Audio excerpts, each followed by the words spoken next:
I told you to get that old thing checked before, didn't I? You can head back with me after this. Hold on for a second, guys.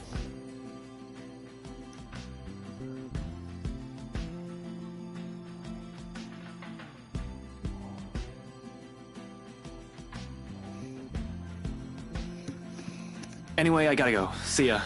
Be careful, okay? We'll get this. Yeah, yes. We'll go back to where. Oh, here we go.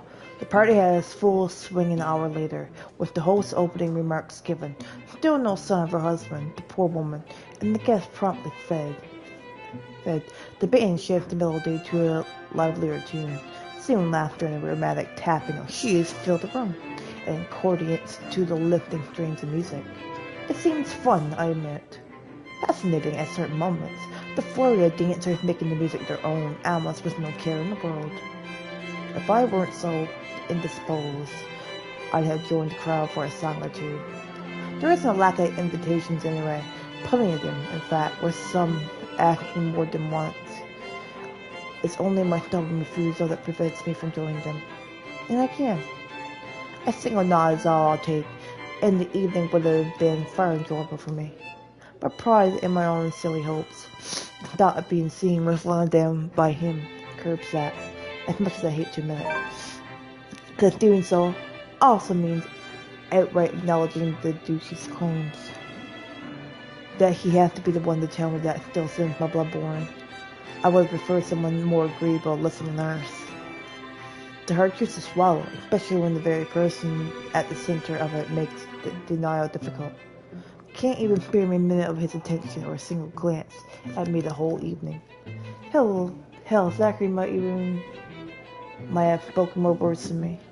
The big guy's busy covering the event to boot. But at least he manages to slip in a conversation or two between takes, or a mild wave of his hand when he passes by. Was Ashton an excuse? He's been fitting in and out of sight the whole time. One moment he's hanging around the small group, and another he's hovering around the string band. Just a second ago he's wolfing down some deviled eggs by the buffet table, a glass of wine in hand. Next thing I know, he's gone. If I didn't know any better, I'd say he doesn't want to be with any of his friends. Is it because his boss is here? What's the big deal about that? It has never bothered him before. I swear, the next person who asks, I'm dancing the night away with. Ashton can go fuck himself. You would catch his eye a lot better if you wore nicer clothes, don't you think? Her voice made me jump, too focused on the god shit wandering around the ballroom, and my own annoyance to notice. She's heard any other profanities I've mumbled, or she's taken notice of my discomfiture. She makes no comment on it, merely greeting with a smile when I turn my attention to her. Miss Hammerbright gives off a whole different air when she's not speaking to an audience. Homely, a bit too friendly for my liking. But I guess that comes from being raised in such an environment and having to deal with pompous, snobby people.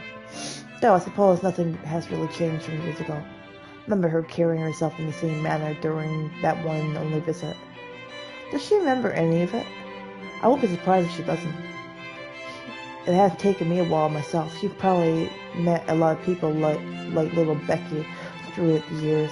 Might have already forgotten about me or my parents. People like her thrive on connections after all. Nevertheless, I return her smile, awkward and stiff as it may be. Didn't realize the housewarming was going to be this fancy. I would have gone with a nice dress if I knew. Oh, you're fine, dearie. It's only really the parvenus, those who climb, that come to these parties all dolled up. Quite the black-haired beauty, isn't he? Takes me a while to realize who she's talking about, to ask him what's by again, in close proximity than any of the times he has done so far this evening. Still with a little look of acknowledgement our way though, even if Miss Wright speaks loud enough to catch the attention of anyone within the earshot. Who, Ash? You know, you really shouldn't have turned down those offers. If I wasn't married, I'd happily go dancing with those young men. But you said a name. Ash. That's the exquisite lad you've been looking at all this time. I don't know him, and I'm the one hosting this party. That must mean you know each other. Is he your boyfriend, then? because that would explain those rejections. This isn't the first time someone has made that assumption.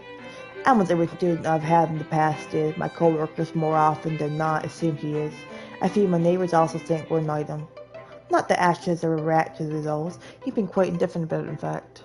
Still, the heat of a blush creeps up my cheeks. I did not already, despite wanting it to happen so badly itself. What? No, that's ridiculous. He isn't my boyfriend. Such a violent reaction. A simple no would have sufficed. Many here would be happy to hear it. And I haven't been looking at him. Do my best to summon a straight face. Before her good cheer, it easily That's right. flatters. You've been staring. Quite heatedly, in fact. Although I'm not sure if you look like you want to kiss him or kill him. It's more the latter currently. Just don't go murdering him on my property. I don't want to walk into a room and suddenly find a body there.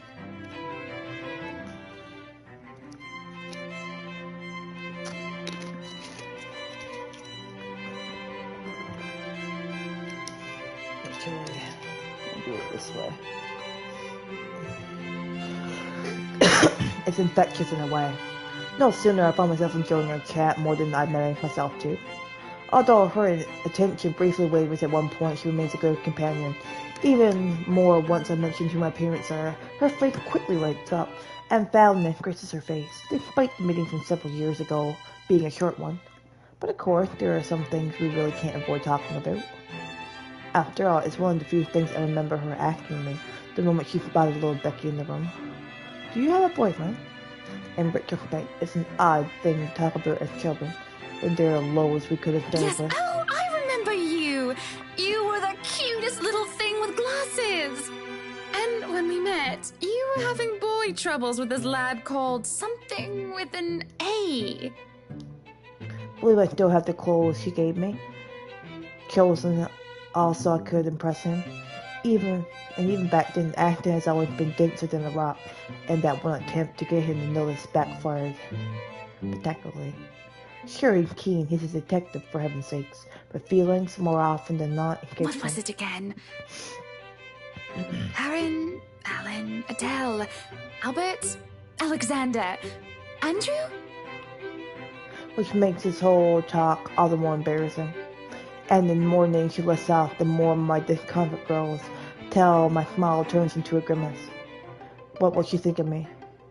Here she is married to a man she most probably loves, at least. At that. Which I'm still stuck in the same place, yearning for the same person. Ashton! Ash! That man is that boy! The same one.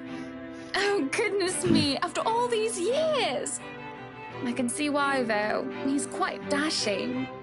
You don't really need to announce it to everyone within earshot, you know? Keep it down.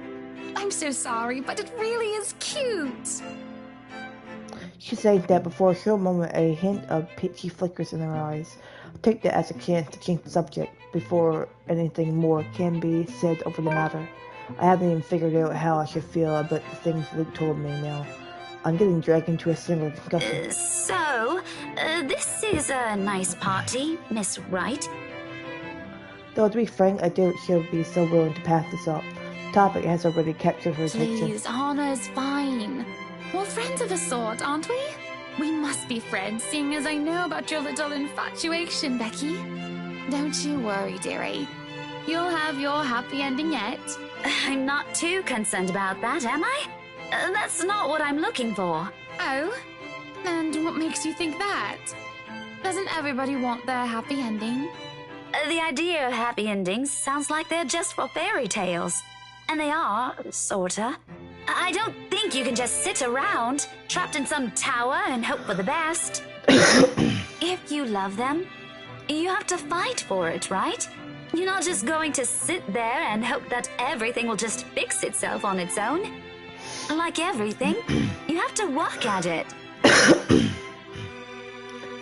Hype to crispy, that's what this is. How dare I preach for something when it's exactly what I've been doing.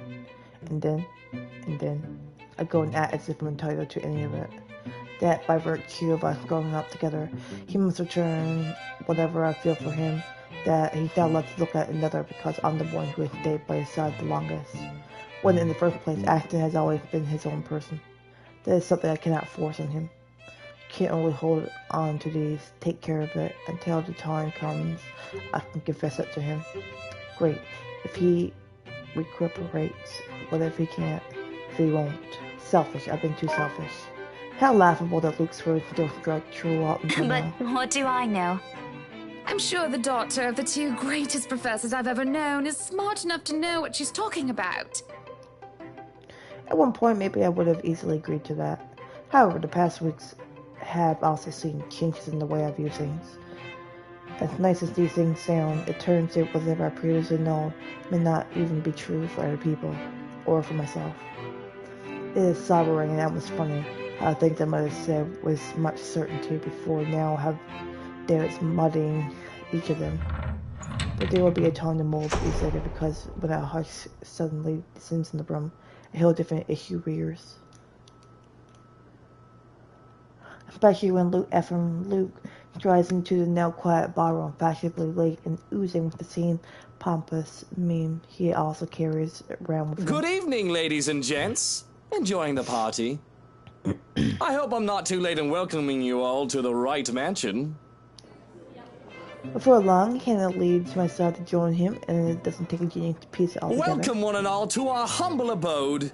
Tonight, if you have yet to find yourself in your roles, you are all ladies and lords of the court of your king and queen, if you would excuse my presumptuousness.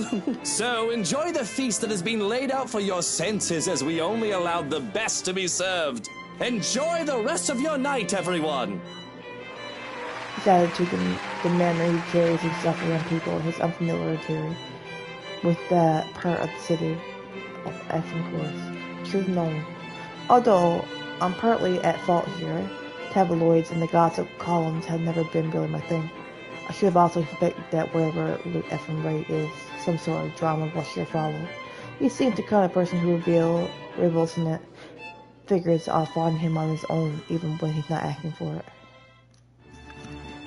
It happens amidst a round of applause and hoots. The people lagging behind the crowd they've gathered does not catch on, until a cheer turned to several scandalous gasps. I am pregnant with your little bastard. You promised me you'll take responsibility. God damn it, Luke. I finally got you to talk to me after months of silence, and you do this to me. What do you mean you're pregnant with? Luke, is this true?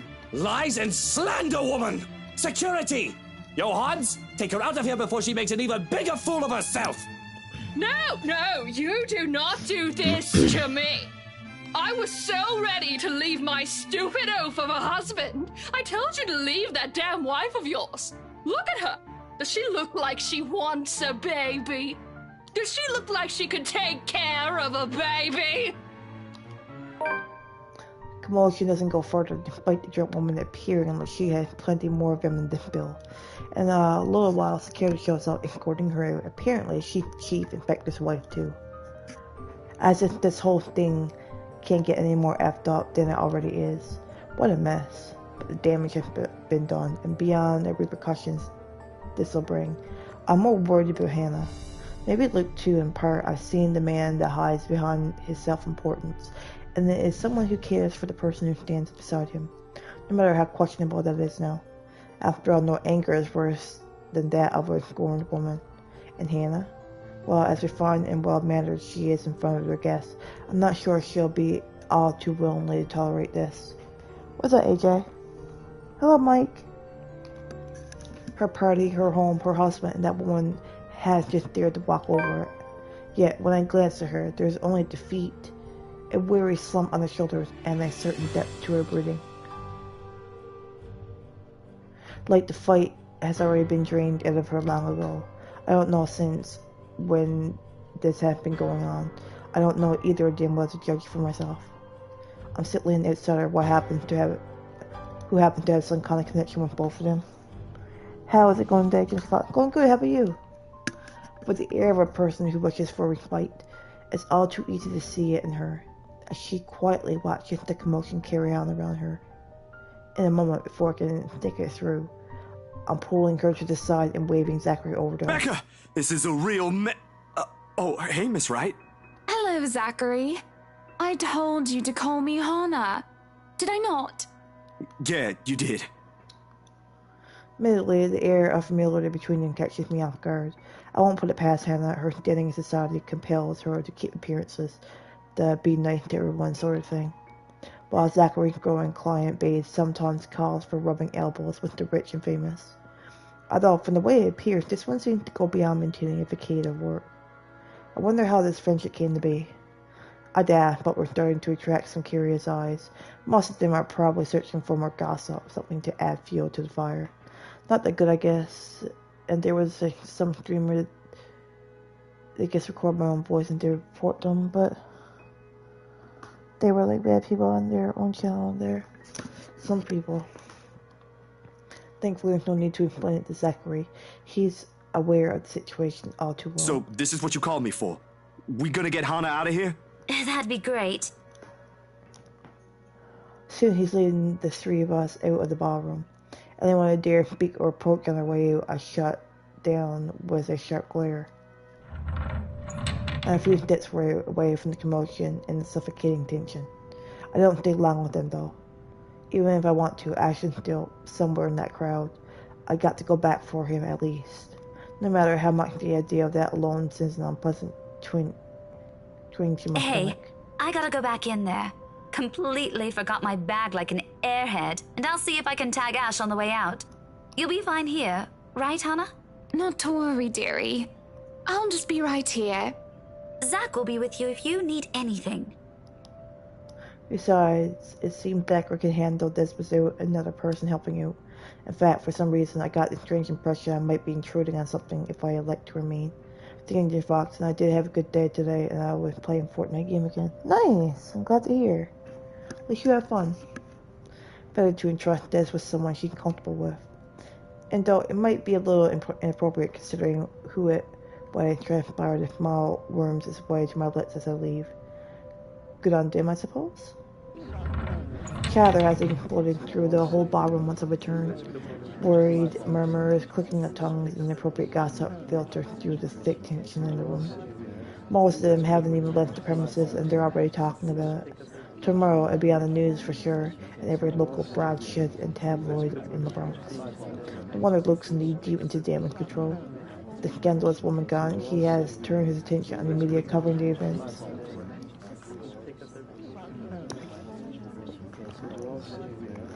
Though so far he isn't faring well in the cleanup department. Now, people, we all know the drill. I'm sure you're all itching to get a start on those articles. Good thing Zachary isn't here. I can't imagine a man of his temperament dealing with someone like him. But if I read one word, see one picture about this come morning, even a single shot of the bloody wine glass the harlot held, you will all lose more than your jobs. The entire tribe goes on for another few minutes, after which he's excusing himself out of the area. There's a brief lull, a reluctant pause, before the room comes astir again, but shortly the buzz returns. Dancers have once again taken to the floor, and their guests' excited talk begins anew. But I couldn't care less about any of this now. Simply standing in the middle of it already gives me a headache. When the shock has faded, I just feel bone tired. I accomplished nothing of what I come here for, and apparently Ashton disappeared sometime during the commotion. I'm not sure what pisses me off more. That he ignored the whole evening and might have just left without saying anything, or knowing he obviously has some other motive for being here. Can't he at least trust his own friends for You that? didn't have to hide it from me. At the last straw, no longer in the mood, I grabbed my bag and headed out, more than ready to end the disastrous night as early as possible. So it turns out the night isn't done with me yet. Because no sooner had the porter closed the door behind me, I found myself standing alone on the floor with one look right. No sign of Hannah or Zachary. Just him and the agitated clicks his shoes makes while he treads around the empty room, away from the media's prying eyes and their guests' judging stares. It's easy to glean how much this scandal has him shaken. Not to the point where he has utterly lost his composure, he appears to have mastered himself enough not to. But an ample opening is there for a nervous age to show on the lines of his shoulders. What do you know? The man is not as tough as he makes himself out to be. Sure, I've seen this before briefly, in that 1 second in the hallway at school. It's a strange matter, however, to witness this out in the open. Behind closed doors isn't the real Luke Wright. Though maybe that's because he hasn't noticed my presence, yet busy as he is with his thinking. If he's aware, I doubt he'll be acting like this. His pride is one thing he will always wear with him. Even now when I place a gentle hand on his shoulders and he whirls around to face me. There's a second-long moment of anger flashing across his features before it dissolves into confusion. He tucks it away as quickly as he can, but does nothing to change the impression I built of the man in my head. Daisy, must you be everywhere? We've only met 3 times, Luke. Quit the dramatics. Besides, shouldn't you be aware of who gets invited to your party? If I was, there wouldn't be any of that scene tonight. That munter wouldn't even get an inch within this property. I'd banner off Luxborn if I could. He probably pawns everything off to their servants in Hannah. Pompous it. Did you just come out here to lecture me about it? Because, Daisy, I can already feel one coming tomorrow. I don't need to hear one from you tonight. You are a very unpleasant man. So I've been told. Will that be all? If so, I suggest you go back and join every bloody goss in that room. Not everything. As unpleasant and frustrating talking with this man is, he deserves the benefit of the doubt at least. Questions and criticisms aren't lacking, of course. You should be with your wife. You know, brooding over here isn't going to fix this mess. Again with the lecture. Will you stop calling it that? Very well, what should we call this then? A heart-to-heart? Please don't, I might puke. And just so you know, I don't want to talk about feelings. Ever. This isn't one, all right? It's just a friendly concern. Bloody hell, can't you just take it for what it is? Pauses at that. Suddenly he doesn't know what to do with his hands. And in the end he simply stuffs them back to his pockets and socks. There probably aren't many people who tell him that. He's a difficult man to get along with after all. I honestly won't give him a second of my time if I didn't see a different side of him. Dealing with him requires more than patience. When the awkwardness passes, mostly coming from him, he merely glances away.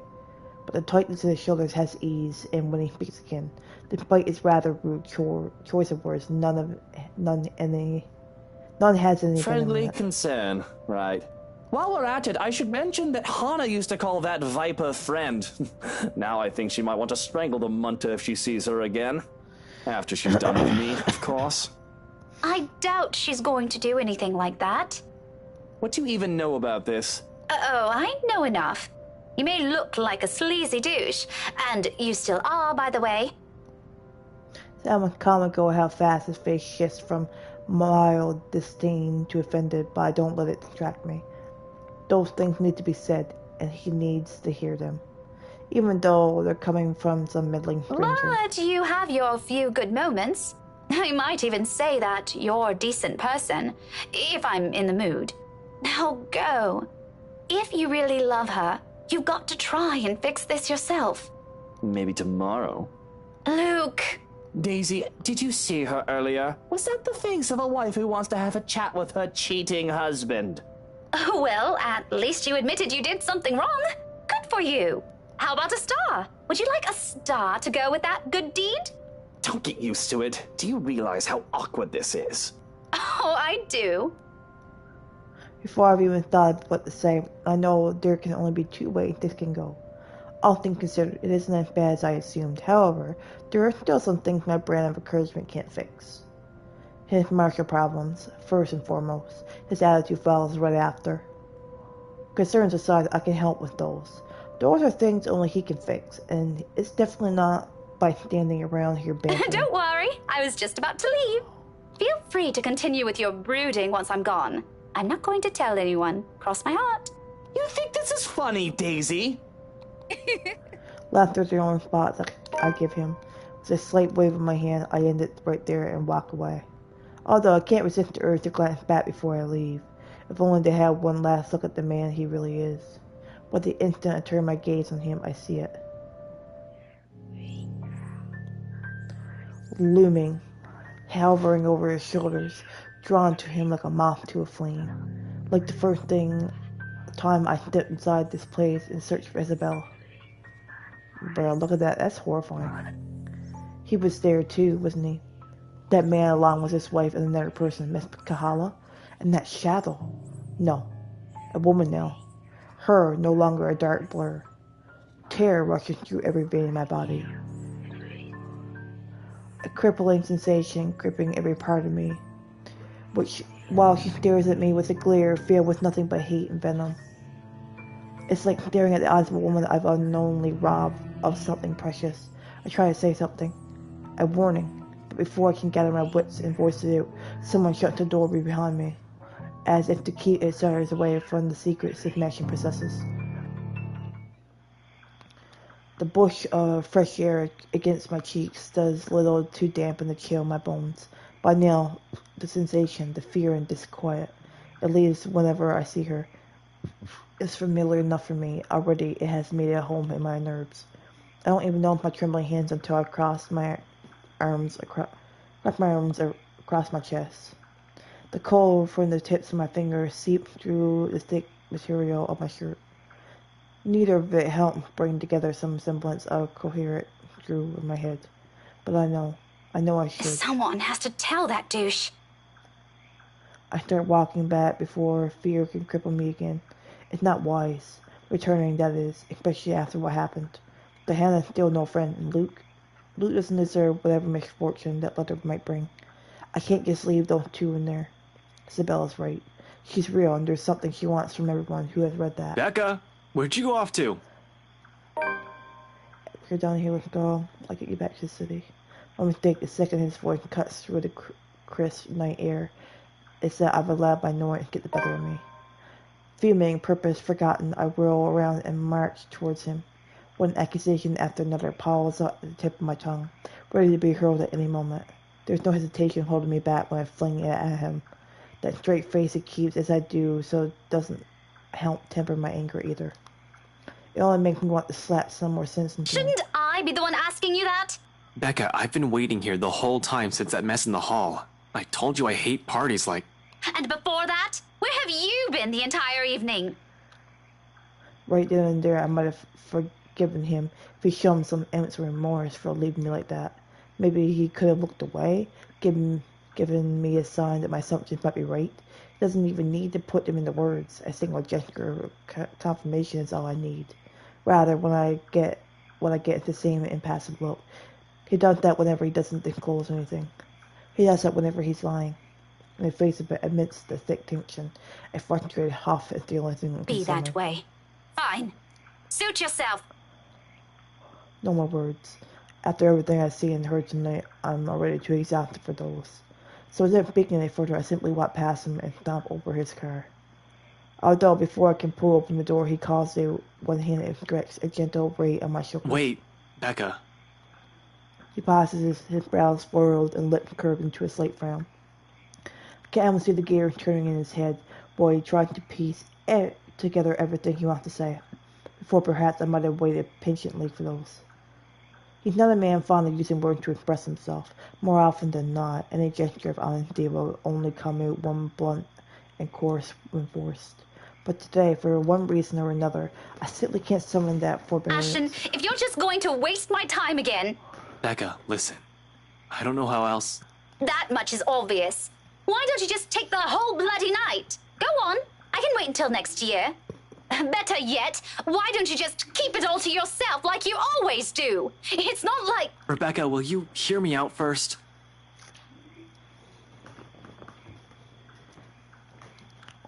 The silence took off from, but whether I believe what he but to say I'm still up for debate. A very long I honestly debate. don't know how else to put this. I'm aware your parents have some kind of history with Hannah Wright, and somehow you're friends with her. But you should stay away from these people for now, especially the husband. Who? Luke? expression deepens to a scowl at my mention of the name, but whatever opinion he has, he doesn't immediately voice. Still, something about it has greatly displeased him, evident in the stiff note his tone Yeah, assumes. he's bad news. What does he have to do with this? Oh, what does he have to do with this? Not a question without merit. Though the man can be quite abrasive, sometimes downright nasty with his words. You can't simply accuse someone by virtue of that alone. And it is an accusation no matter how much Ashton prays and downplays their meaning. What right does he have to tell me who I should associate myself with, without even bothering to tell me his reasons? Plenty. Like that? Just trust me on this, Becca. Don't you Becca me. That doesn't answer my question at all, Ash. You haven't answered any of my questions, in fact. What's really going on here?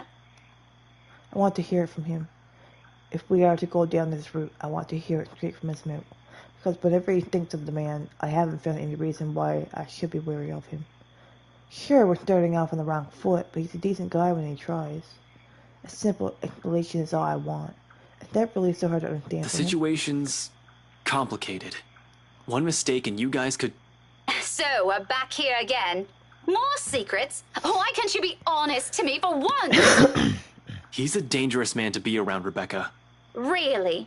Care to elaborate on that? Because from what I've seen, the only dangerous thing about that guy is his audacity to cheat on his wife. Why are you defending him? Who said anything about defending anyone? You know, I'm getting really worried about you guys. First it's Zach, and now you're... Oh, you're worried? Somehow, even that concern feels empty to me, even if it's from him. You care? Really now? If you care, then where were you the entire party? That doesn't matter right now. You know I can't simply... Forget it, Ashton. I don't want to hear it. I don't want to talk about this anymore tonight. Speak to me when you're ready to stop spouting the same barefaced lies. Ashton jerks back as if I've struck him. For a fleeting moment, something akin to hurt darts across his features. His eyes narrow and hand closing in tightly into a fist as he at his sides. It does little to lull my ill humor because in the next second his answer sounds nothing of the apologetic tone I'm expecting from him. Fine! A little regret would have been nice. Fine. My anger I don't even know was when I climbed inside his car. Not until after I slammed it and door behind me with as much force I can summon. We followed soon after and shortly ran our way back to the city. Yet, even with city's bright lights welcoming us, the dense, somber air from the mansion still lingers. The moon is almost at its height by the time we reach Salemville. Even after our respective heads had cooled off, the atmosphere within the car remains rife with unspoken tension. This isn't a problem so easily fixed with a few handshakes. Quite frankly, I don't know what will. Ashton himself has no idea what to do when he alights and dawdles awkwardly in the middle of the carrier part on shore. It almost seems like he's having an internal debate whether he should say goodbye or mutter another apology. I could have driven him away purely out of spite the second I gotten off. Still, old habits die hard. It's late and Ashton's flat is on the other side of the city. Irritation might still rear its head every time I look at him right now, but I'm not too cruel to put him up on another long drive, especially when he still appears as if he hasn't gotten any You rest. can borrow the couch. I throw the keys to my flat his way before a protest forms on his lips. Although he catches it with ease, he eyes it with a weary expression and shoots a puzzled glance my way. You haven't been forgiven. We're still going to have that talk, believe me. But I'm not about to send you out on another drive looking like that. It's late. Go get some rest. We're setting aside a lot of loose ends like this, but he appears to have accepted that reason, at least in the meantime. He does give me their questioning glance when I shove past him, pull my mobile in the Where process. are you going? I thought... You go ahead upstairs. I need to contact Professor Andrew. Andrew? Why would you... Oh, no. Please. Is this that thing Isabella said this morning? Again? I already gave her my word, Becca. I'll look into this BRC crap. No need to drag the old guy into it. Of course, he's still skeptical. It makes one wonder if he's If he's even seeing anything at all, figures the curse will stay away from the golfer. And this is another loose end tonight that I can't just leave alone, acting beliefs notwithstanding. It just so happens that it's one I can delve into using means after taking a look at the mission Ashton, itself. do you really think I still give a shite after that stunt you pulled tonight? No, but this is... I spent so many years with him to know this is about to turn into another argument. Before I could finish it, I cut him off with a firm raise of my Look, hand. I don't care. There are weird things happening around here. And yes, it's Isabella's brand of weird. Ghostly voices, strange sounds, and a bloody woman sitting at the back of my car. You don't have to believe me. And I no longer have the patience to convince you, so just leave me be, Ashton. He doesn't push it, growing quiet instead, although I know he has a whole case of it appeared inside his head. But there's a reluctant shift in his movement when he steps away from my conversation. Short, climbing the stairs, he stops, turns to face me with an expression almost too Are conflicted. you really sure What? that there was something? That you've been, seeing things? Yes, I'm very, very certain. Now go. And you better not break anything in there. The last time I let you stay over, it was that statuette Belle gave me. You haven't even replaced that one. Plus, my reprint goes both unheard and unanswered as he disappeared behind the stairs. If things aren't as strained, he might have a quip or two about that, followed by light banter. Instead, for a long moment, I am left staring after him. There's something in the way he asks it that nags. Coupled with his expression, the whole exchange just feels unsettling. One that doesn't fade, even as I gather my thoughts and shift my focus on another, even as I dial Professor Andrew's number. And that is when it clicks. During a long wait for the professor, one stray thought emerged from the uneasy. Ashton has not intended for the question to be a jib. A concern. For what, though? For my well-being? The leather curse? The woman I mentioned? The answers for those will have to wait, however. Finally, the call connects and Professor Andrew's voice echoes from the receiver. Professor Andrew? Rebecca? It's late. What can I do for you? I know, I'm sorry, but this is a bit urgent. After all, this is a more pressing matter. Our lives might be at stake and we're still in the dark. Actually, I was wondering if I could ask you to do me a favor.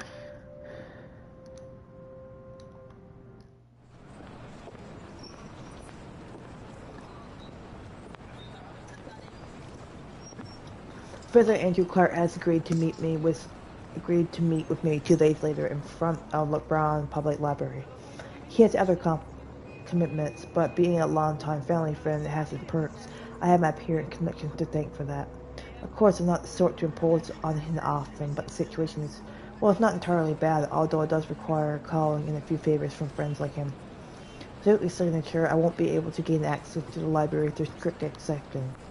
If I want to get more in-depth information on the Emerald Mansion, Emigard Mansion that is, not simply what the cube to show to the general public. As much as I hate to admit it, there's always something people censor, and whatever it is, I won't even find it in the general section. It has to be what they're keeping here beyond the public eye. The thought of that law makes me antsy. Thankfully, I don't have to brood over it. The wait for the professor doesn't last long. He never did enjoy making people wait. Likewise, he dislikes people who are tardy. He arrives 5 minutes after I do, greeting me with that kind smile and casual wave of his hand. I haven't seen him in so long, but it appears he hasn't changed much. His familiar presence alone is enough for a fond smile to spread across Professor my face. Andrew. Rebecca, didn't I say long ago you can drop the professor? You know I can't possibly do that. Even if I can, it feels disrespectful to call you by your name alone. Both you and Ashton never listen to this old man. Kids these days. All right, but just for today, since you're doing me a huge favor, Andrew. I guess you simply can't have it all, even at this old age. But pleasantries aren't what we're here for, yes? You mentioned you needed a permit. Yes, sir, if that's okay with you. More than fine. Anything in pursuit of knowledge, as they say. gave me the permit without further prompting. And just like he promised, he's also written the recommendation after his signature. This is more than enough to get me to those files. I mutter a small think before slipping it into my pocket. Although when I look back up, his brows are furrowed, the very face of curiosity. Not surprising considering how vague I've been during our little talk over the phone. Right then and there, I decided to tell him if he ever asked. Maybe not all of it, but stuff he needs to know. The least I can do to thank him. It's expected, true to his questioning nature, he If asked. you don't mind, though, I know you've always been an eager learner. But may I know what in the restricted section that piqued your curiosity? It's the Ermengarde mansion, sir. He's quick to raise an eyebrow at that, and for a while I fear he'll take the slip of paper back. If there is something in what The I ones said, they have out in the general isn't enough? I'm, hoping for a more in-depth read, sir. More about the history and the people who once lived there. The general section doesn't have anything much on that. I see. Well, you certainly aren't the first one to be enamored with that place. It doesn't shock me. The architecture is admirable, and the urban legends are something to talk about. I think enamored might be a little too much to describe our interest in it. But I have to agree. The mansion is beautiful, even with the renovations. They kept the stained glass windows, too. They are magnificent. Oh, you've seen it. I was there for a few hours to attend a housewarming party. The invitation was for my parents, but they couldn't make it. My mum used to work as a private tutor for the Evans. Hannah Wright? Ah, I know of her. Her husband, too. Who doesn't? Luxborn's most popular couple. something falls behind his eye, the warmth in them suddenly gone, like he's reliving a painful, distinct memory and seeing it play right in front of him. It disappears almost as soon as it surfaces, but that look has unsettled something in Is me. something the matter? Nothing much. But you know, you're already like a daughter to me. So if you could, do be careful with the friends you make. Is this about the rights, sir? Just a friendly advice from an old man. Don't think much about it. Anyway, I have to leave now. Can't miss my weekly serving of bear claws. Say hi to your parents at the detective inspector for me, will you? I wish you luck with all that research. I will. Thanks for this, Andrew. Andrew gave my shoulder a light squeeze, a gesture a younger me has always appreciated, quickly crossing the street after. I watched him until he disappeared behind the door to a cafe, until the doubt swimming inside my head finds a moment to rest. Whatever his business is with the rights isn't anything I should concern myself with. What's up, Titan?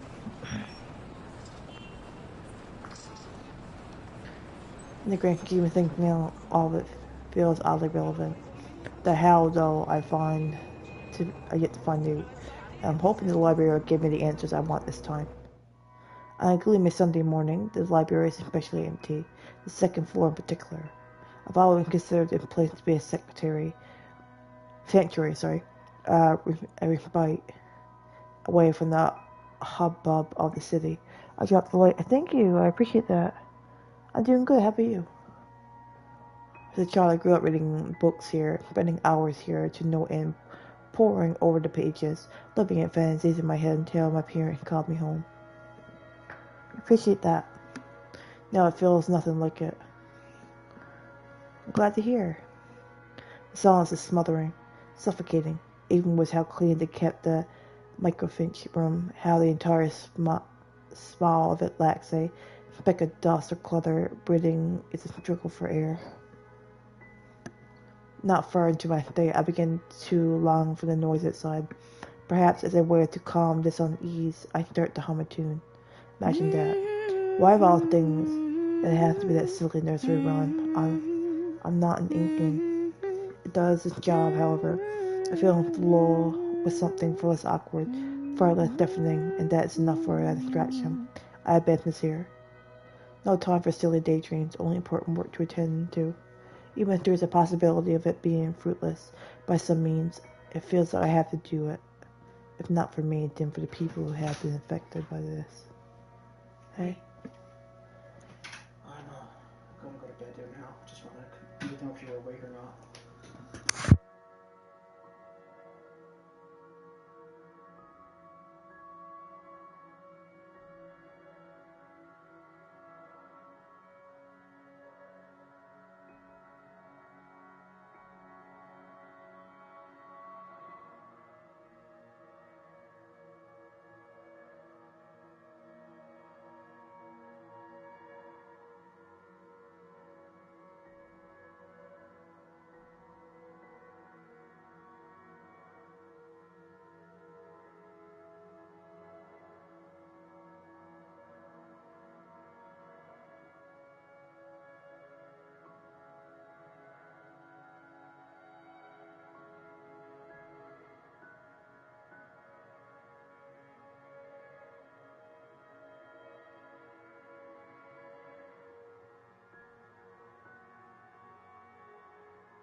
What do we even call this? A haunting? A Halloween prank gone wrong? A curse? If Bella were here, what would she say? Would she panic? Would she be angry I only listened to her now? It all streams from that one moment in the movie house, doesn't it? We could have avoided this had we only taken her warnings to heart. One stupid mistake is all it took to send our normal lives on a downward spiral. Frankly, I'm no longer sure if I'm angry at myself for it, or at the universe for throwing us into this mess. Thank you, Titan. We can only make do of what little we have, and that's exactly what I'm doing. Going here might not be the right decision, but it's A good start. It doesn't take much time for me to find what I need. Michael Fitch of old newspapers long kept in special storage cabinets at the far end of the restricted section. The year is 1962. The year is 1620, and beyond. Before the city of Brown even exists in the records when the mansion had just been built, and Aslam is nothing more than a small sleepy hamlet near a river. A lot of pieces are missing. Sometimes several consecutive weeks without any records remaining. Often it goes on for years. Troublesome, but as it is, I'm lucky enough to find anything at all considering how far I'm looking back. Can't be picky now. Can't waste time mulling over what record keepers of the old could have done to make this a breeze. I can still work with this. What's up, Nathan? Think we're other micro-French machine keep me company as I go over each side. Each image hoping for something that goes beyond what the local lore knows. There are snippets full of mentions of the family that once settled in the house here and there. The usual singing the praises for the couple who helped brought up what was once a tiny settlement into a buzzing town. Nothing substantial, nothing I didn't know before. It continues on like this for a good while, until I come by the years after their deaths. People at Anselm might have loved Lord William and Lady Elizabeth Emigrant, mourned their passing, and held them in high esteem in the years after. But it was their daughter that was remembered fondly by the town people. If her parents built this town, Lady Charlotte was the one who made it proper. Remarkable, considering it was a period of recovery from a bout of plague that killed half the town's population, including her parents. Buried history. Dig deeper into Emerald Mansion Pass. What's surprising, though, apparently her time also marked more than superficial changes to the place. She moved things, changed laws, altered old customs and traditions. If they were done on a woman's whimsy, it didn't say. She seemed capable enough for more than that. The gift of it is the town she rebuilt. Is what eventually grew to become Brown City, while the nearby Anselm village remained as it was, a relic of the old. I frown swiftly forms my face. So, why is there a need to hide this? More when I try to recall every lesson I'd gone through, every book, paper, and journal I read. None of those ever mentioned this. It's always the lord and the lady of the house, their endearing child, always an afterthought to those ancestors. The one who always took her life in the end. Never someone who restored a town from the brink of collapse, or brought new ideas to it. It's because she's a woman. That pisses me off. Granted, not everything is sunshine and rainbows. Not all aspects of her can be considered admirable. But this is history. Some parts are bound to naturally dive into unpleasant territory, whether I like it or not. Witch hunts, for example, became common near the end of her life, which would have been completely remarkable and might have gone to become a mere footnote in history if I didn't involve Lady Charlotte and the very slave she saved. It caused quite a stir, enough to leave almost a week's worth of clippings. The girl was eventually burned, condemned by an entire town, at the word of Lady Charlotte alone. But this doesn't really have anything to do with this curse, does it? Unless that woman following us and the slave are the same person. A tale of revenge? How cliche. How with the lack of accurate photographs, it's impossible to tell. Maybe if I squint the illustration would start resembling her. But in my field, it doesn't work that way. It shouldn't work that way. I'll be the laughing stock of the community. This isn't going anywhere. Mr. Lisa, I take a careful step away from the screen. pressing a palm to my tired eyes. The lack of ample light in this area doesn't help. A headache already threatens to form at the back of my head. Yet I'm nowhere near figuring things out. This is simply too much to take in all at once. I should have asked for someone's help. Now I'm at a dead end. I start gathering everything around me and placing them back into their respective envelopes for storage. The motion's no longer new after volunteering here a number of times. I didn't make much mess anyway, considering the lack of materials available to begin with. I had to look somewhere else. The where remains unknown though. But just as I'm about to slip the last of the slides in, something catches my attention. My hand pauses and microflicks halfway through a protective sleeve. This is one of the few I've set aside without taking a careful look at. It seems like a gossip column at first glance, but upon closer look, I slide it back to the reader, gently turning the dials in search of the page. It takes some time, but one thing becomes clear. They must have had the drawing commissioned for this announcement. I don't doubt it. The details are far more intricate. The likeness likely closer to how they might have appeared at the time. They're both recognizable this way, closer to the paintings I've seen in the mansion. However, the man standing beside her, Edward Godfrey, according to the article, that caught my attention previously. Her first cousin, eventually her fiancé. First it's the posture, the manner in which he holds himself, or maybe the shape of his eyes, though I can't be too certain about that until I've gotten a better reference. Nevertheless, there is a resemblance. He looks eerily like... My head snaps up, glowering at whoever's running in the floor above. Any day I march upstairs and reprint whoever This it is is. a library, for heaven's sake. But now isn't the time. I got what I need. Without wasting another minute, I hit the machine's print button for a copy of the page, while my other hand moved to put everything back into storage. A rapid exhale slips from me. Relief, perhaps, or maybe this is already exhaustion. Regardless, soon as I'm closing my eyes as I wait for the printer to finish, if only to stave off a headache building up from everything. Sometimes I've even begun humming the same song again for comfort. In spite of my doubts about this, in spite of the tension on my shoulders. This may be a small find, but at least I can start somewhere. I can start somewhere.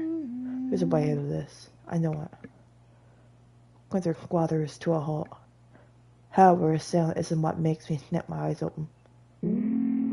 A feeling, a chilly rush of air behind my back.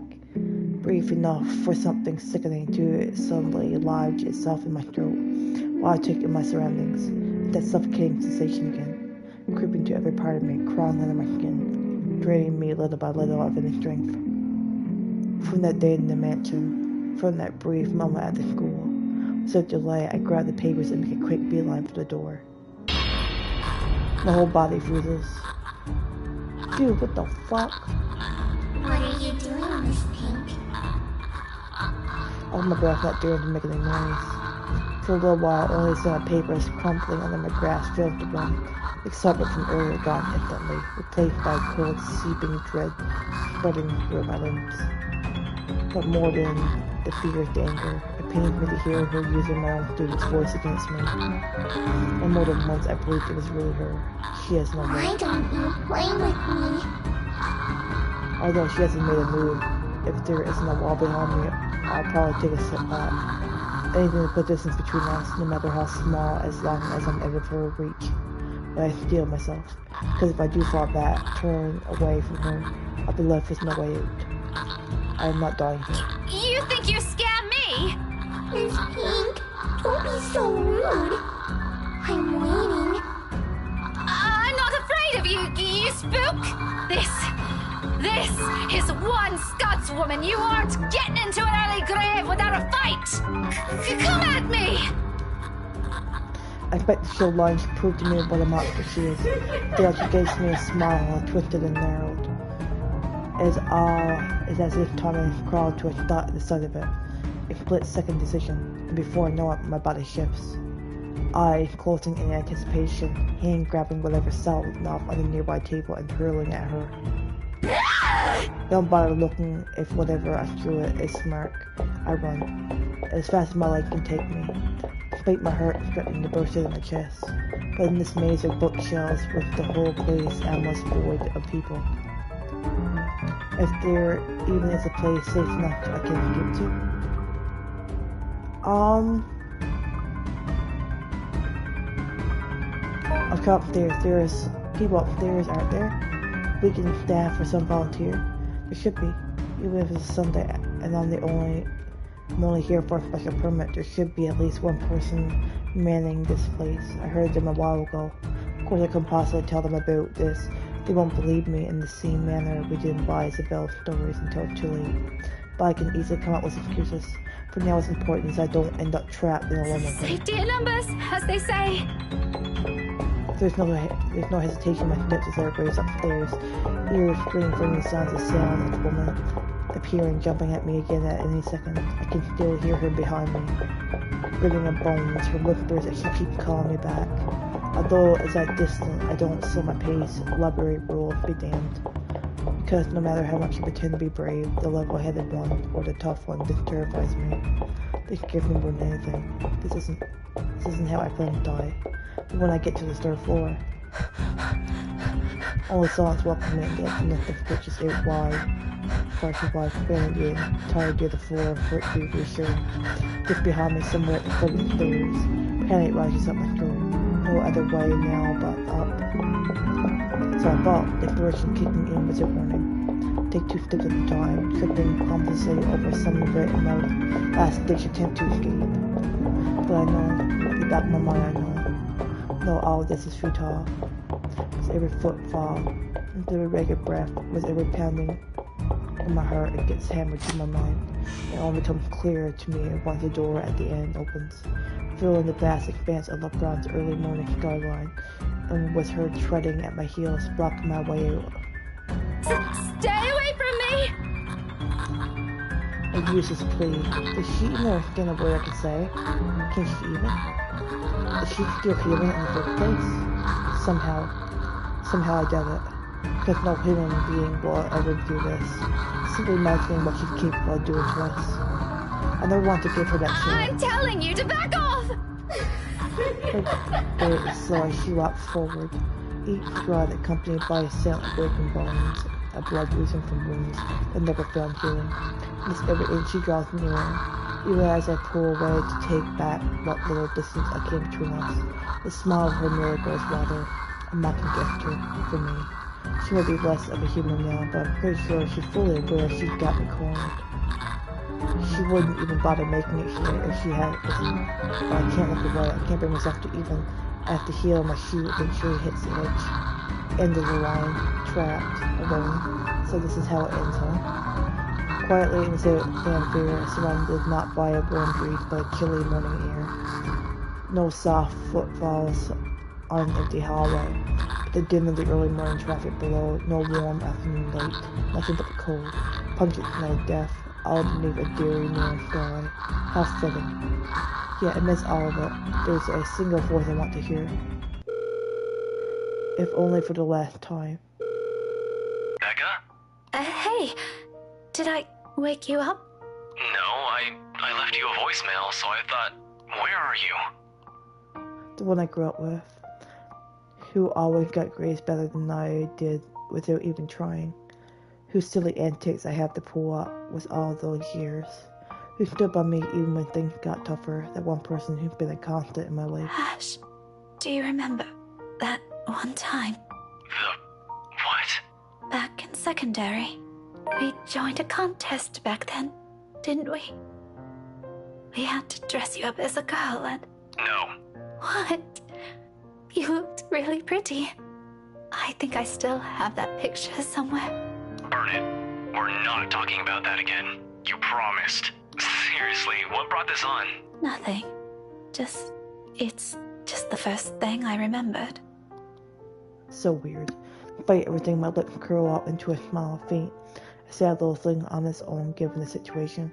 Because even at the very end, I know I have this. The casual talk, the friendly banter, talking like how we always would as children. If only I hadn't been too selfish. If only I hadn't been all of this for granted. In favor of my feelings, then perhaps I won't be regretting anything You're now. being weird today, Becca. Whatever. Listen, I need you to go home right away. I'm at Salem Well right now, and... Waiting time was simply stopped for us. There are still a lot of things I want to say. Things I never bothered saying out loud. Things I should have said a long time ago. Someone who has always been on my side. But the moment there's only one. Thanks, Ash, Hold on, did I do something? for everything. Rebecca, what? I'm so glad to have known you. Wait, what are you? God damn it, Rebecca, where are you? Soft click, and closing my eyes. There's a rush of air. The sound of the world dimming around me, like a song coming to its inevitable end. London Bridge is falling down, falling down, falling down. London Bridge is falling down, my fair lady.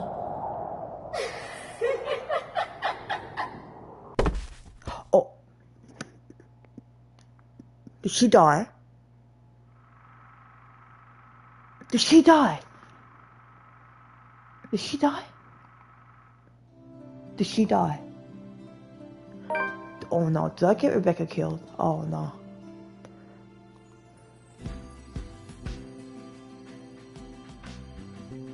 Welcome, welcome everyone. Please make yourselves at home.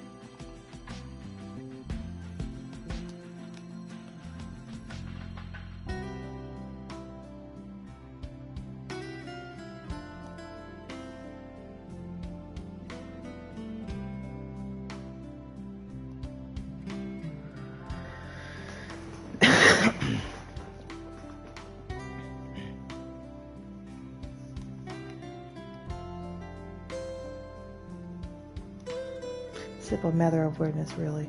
For someone with keen eyes, a good necktie or a simple flick of wrist alone could tell volumes about a person. I still don't like parties, especially one as big and fancy as the Wrights housewarming. However, when there's actually reason to go to them, I figure they're not too bad. Be careful with Shirley, alright? So it's like it or not, it's all part of the job. I'm here on a mission. When they have the name Luke Wright plastered all over it. You think the man would want to remain inconspicuous after his name is linked to several high-profile crimes across the Brown. Granted, most of it has gone cold over the years, having signaled without any lead or evidence. That still doesn't make him any less suspect. Yet here he is throwing a party in his own backyard. Although having absurd demand this past year, I'm not even shocked. He craves it, the damn spotlight. Constantly yearns for attention like a neglected puppy. He doesn't take a genius to figure out why he's nowhere to be found in his own party. That's not the problem here. What pisses me off is how far his reach extends, how closely he creeps into the lives of the people I care about. Again, like a stubborn itch you couldn't be rid of. First Professor Clark, then there's Isabella. I also spotted Z-Man here a while ago, and now there's also Rebecca. Ashton? Becca, what are you doing here? I was invited. Really? I had no idea you were friends with the host. Explains things and makes it difficult at the same. As if getting a contact among the staff to sneak a name into the guest list isn't hard enough. The guy almost dicked to me last night and might have placed another setback on my investigation if it wasn't for my gracious tip. Then here comes Rebecca, another person in the line. Well, it's my parents, actually. But that's beside the point. What are you doing here? You hate parties. I still do. I'm just here on behalf of a friend. A necessary lie. I can't bring my own friends into this any further than what they found themselves in. Because if Luke Wright so much as harms I hear on either Zach's or Rebecca's heads, there will be hell to pay. Worrying about Isabella's brief dealings with him is stressing in itself already. I doubt he'll attempt anything in front of other people though. It would tarnish his glorious reputation and his values appearance more than anything. It doesn't necessarily mean he isn't capable of it more than in fact, and on the off chance he does something, I wouldn't be responsible for my actions. That's rare. Do you have someone with you then? Nope, just me. I won't be staying long. Well, if that's the case, maybe you and I can... For Zach and Rebecca's sakes, however, I really hope this will simply be another housewarming, even though something tells me it's anything but. Call it detective's intuition or whatever. When Luke Bright's involved, nothing good has ever come out of it. I can't let my guard down here. Even more so when a familiar car slows to a stop and it comes. Chief? My presence here might be odd at best, but I have an excuse. One that this man handed to me himself a year ago, along with a heavy dose of flattery for the newly promoted detective inspector. Can't exactly say the same for my good old boss, can I? I'd love to see him here chatting it up with LeBron, rich and famous. Isn't such a big surprise in itself. No disrespect meant, but the guy is obviously a social climber. But it's surprising the fact that he seems all too eager to mingle with a person of interest. Wife. Just what the hell is he doing? Ashton, what's... Sorry, Becca. I need to... There's something I need to check for a bit. I'll talk to you later. Do you have a ride home? No, I had to take a cab here. My car wouldn't start this afternoon. But what about... What the shit is going on I told here? you to get that old thing checked before, didn't I? You can head back with me after this. Anyway, I gotta go. See ya. Be careful, okay? Hey, be careful! About what exact... I don't want to draw attention to myself either, at least not until he's given me a proper reason to fool his little... Thank you for the invite, Anna. Husband still missing, I see. I should be saying the same of your darling Rochelle, Lee. The doctors again. For now, the best I could do is wait and remain inconspicuous, especially with Chief here, whose motives are dubious at best. If it means having to pretend I don't know Zach and Rebecca, or forcing myself to rub elbows with people I barely know, let alone like, then so be it, I can't involve anyone. Wondering is out the question as well, when there are guards and civvies stationed here and there. Sure, getting past them is something I could do with ease, but I'd rather not right now when I'm one of the few snooping roaming about. It'd be best to try and do so once there's a crowd of people. And through attendance on driven claims are to be... Yes, well, what about Luke? Should we file a missing persons report now, or do you want to wait 24 hours? He's around. You know, I can tell if someone's bluffing. It'll come down to how well I'll play my cards tonight. It's a good hand, this party going to give me the breakthrough. I need to crack Luke Bright, or something to prove my suspicious wrong. Maybe find out what kind of game my boss is also playing. I had an inkling before, a few hundred tempered down by how much of a bumbling fool the man appears. One does not simply deal with the rights and get invited to a party they host without wanting anything from either of the two. Or the other way around. So with a last wary glance at the two, I head into the ballroom. Just hope this will not complicate things further. Shit. So the party's in full swing, night is following. Yet there isn't a Luke right in sight. The man can be quite anxious, but this, frankly, I'm impressed. I don't even know how many hors d'oeuvres I've already stuffed my face with. One too many. Probably. The stewards are already giving me a stink eye every time I saunter over the buffet table. Blame your employer, not me. He's the one who had the guts to show up late. Besides, most of the guests I don't top. It's concentrated in this area. Despite standing under the same roof with the very people they're working about, some just couldn't resist. Might as well keep an ear out for any useful info. Is Suarez still fixing that tech problem? Tech problem? It's been 3 years. Sooner or later, the Blighter will put 2 and 2 together. He might have already. After red tape, I'm being slammed with these few past months for just anything. That, or someone has been pulling the strings. I wouldn't be shocked. This case would not have gone this long if Scumbag didn't have a mule of some kind in the board. Shush you, we all know Suarez just wants an out. I knew he was bad news the day the merger with Evans Incorporated happened. Fair. Glad I did not have to deal with that. But keep it down, someone might hear. The wife especially. Negligence has always been an advantage, but sometimes I wish I could be smashed drunk while doing this. Having sharp ears also means you get to hear the most unsavory things. Who cheated on who this week, one person's motive for brashing, someone's skull against the wall, or a father's excuse for burning his own daughter alive, this sort of thing. After a few years, it gets tiring, you get dismayed to it. But humans could also be downright awful. Sometimes there simply isn't enough brain bleach in the world. Some of the ones are no-go tonight and mostly for show. I'm up from the road drive later for one.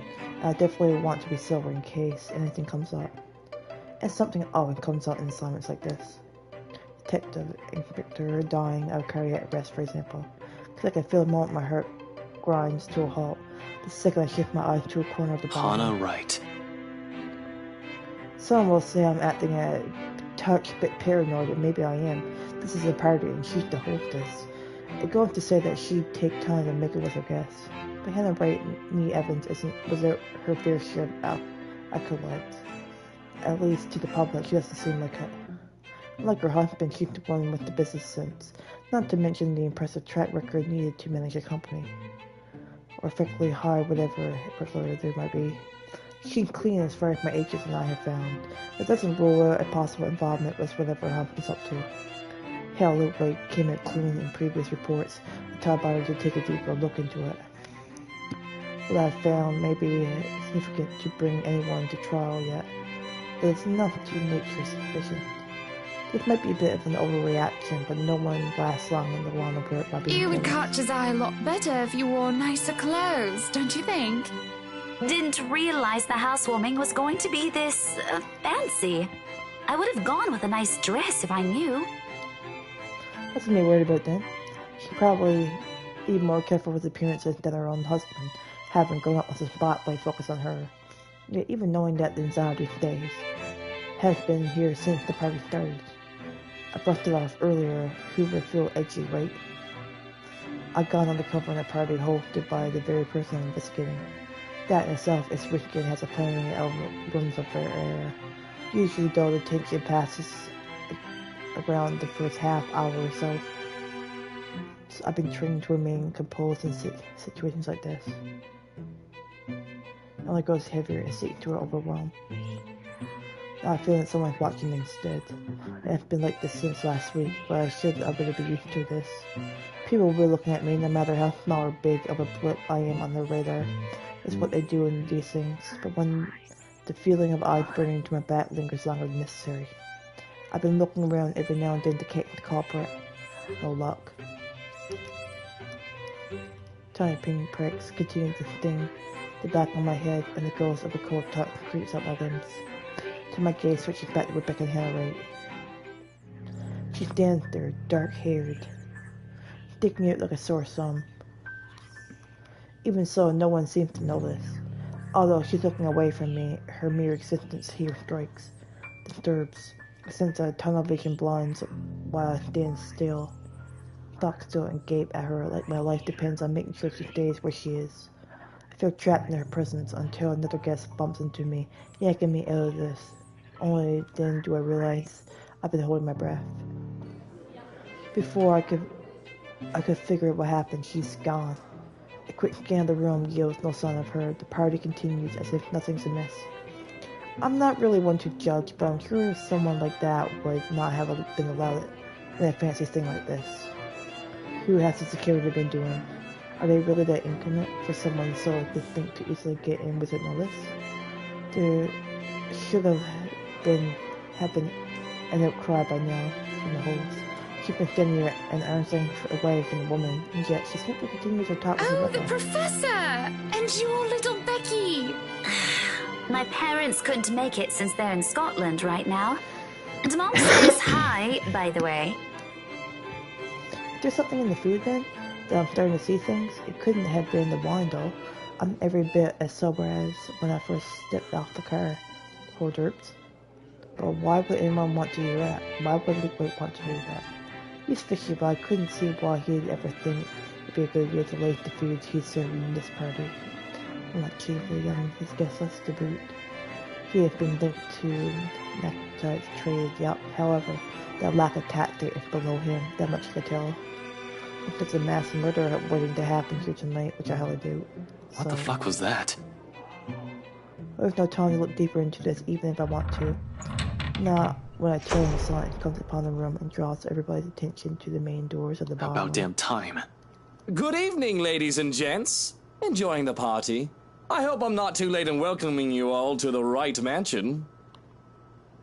I've been tailing this guy for a while now. Before that, I heard stories from previous officers who tackled this case, none of which are pleasant. Mind, I'm not counting the incident with Professor Clark yet. Pleasant and glossing over the gravity of it. While Wright's good at covering whatever shitty Duffy's doing, he's shown to be a really rotten guy. At least that's the case when he thinks none of his peers are around to be judged him. I lost track of how many counts of abuse and harassment cases the guy could be pinned with. Standing in the same room as him doesn't make me want to punch him any less. Actually, the urge is stronger about protocols, my case. First and foremost, my own opinion of the man shouldn't get ahead of the purpose here. If I want to put him in this place, it should be in the court without proper charges filed against him. I'll only be able to do that once I gather enough evidence to pin that back. Welcome, one and all, to our humble abode. Tonight, if you have yet to find yourself in your roles, you are all ladies and lords of the court of your king and queen, if you would excuse my presumptuousness. So, enjoy the feast that has been laid out for your senses, as we only allowed the best to be served. Enjoy the rest of your night, everyone. Suppressing my annoyance, I prepared to step away from the crowd. Amidst cheers and claps, now is a good time to move. Try to find that something the callow woman talked about. In the first place, I had no plan to actually shake hands with the slime ball itself. A big smile plastered my face while I pretended to listen to one of the other guests gossiping about him. All while slowly inching out of the ballroom. Fortunately, before I can get any further. Are you feeling ill, Rochelle? 120.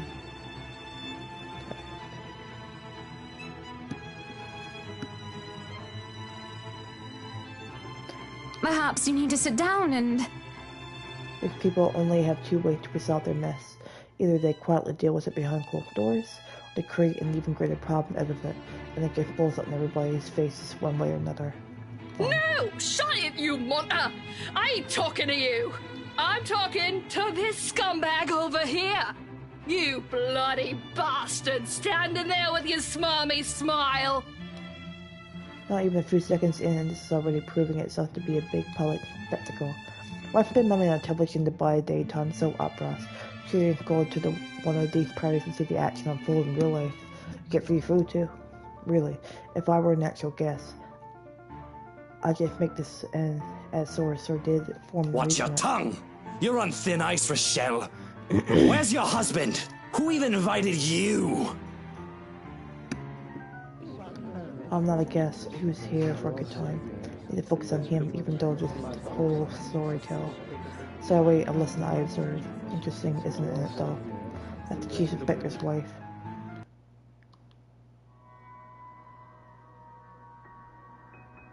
Morning after starts off quiet. Even the whole of Salon residence seems unnaturally still.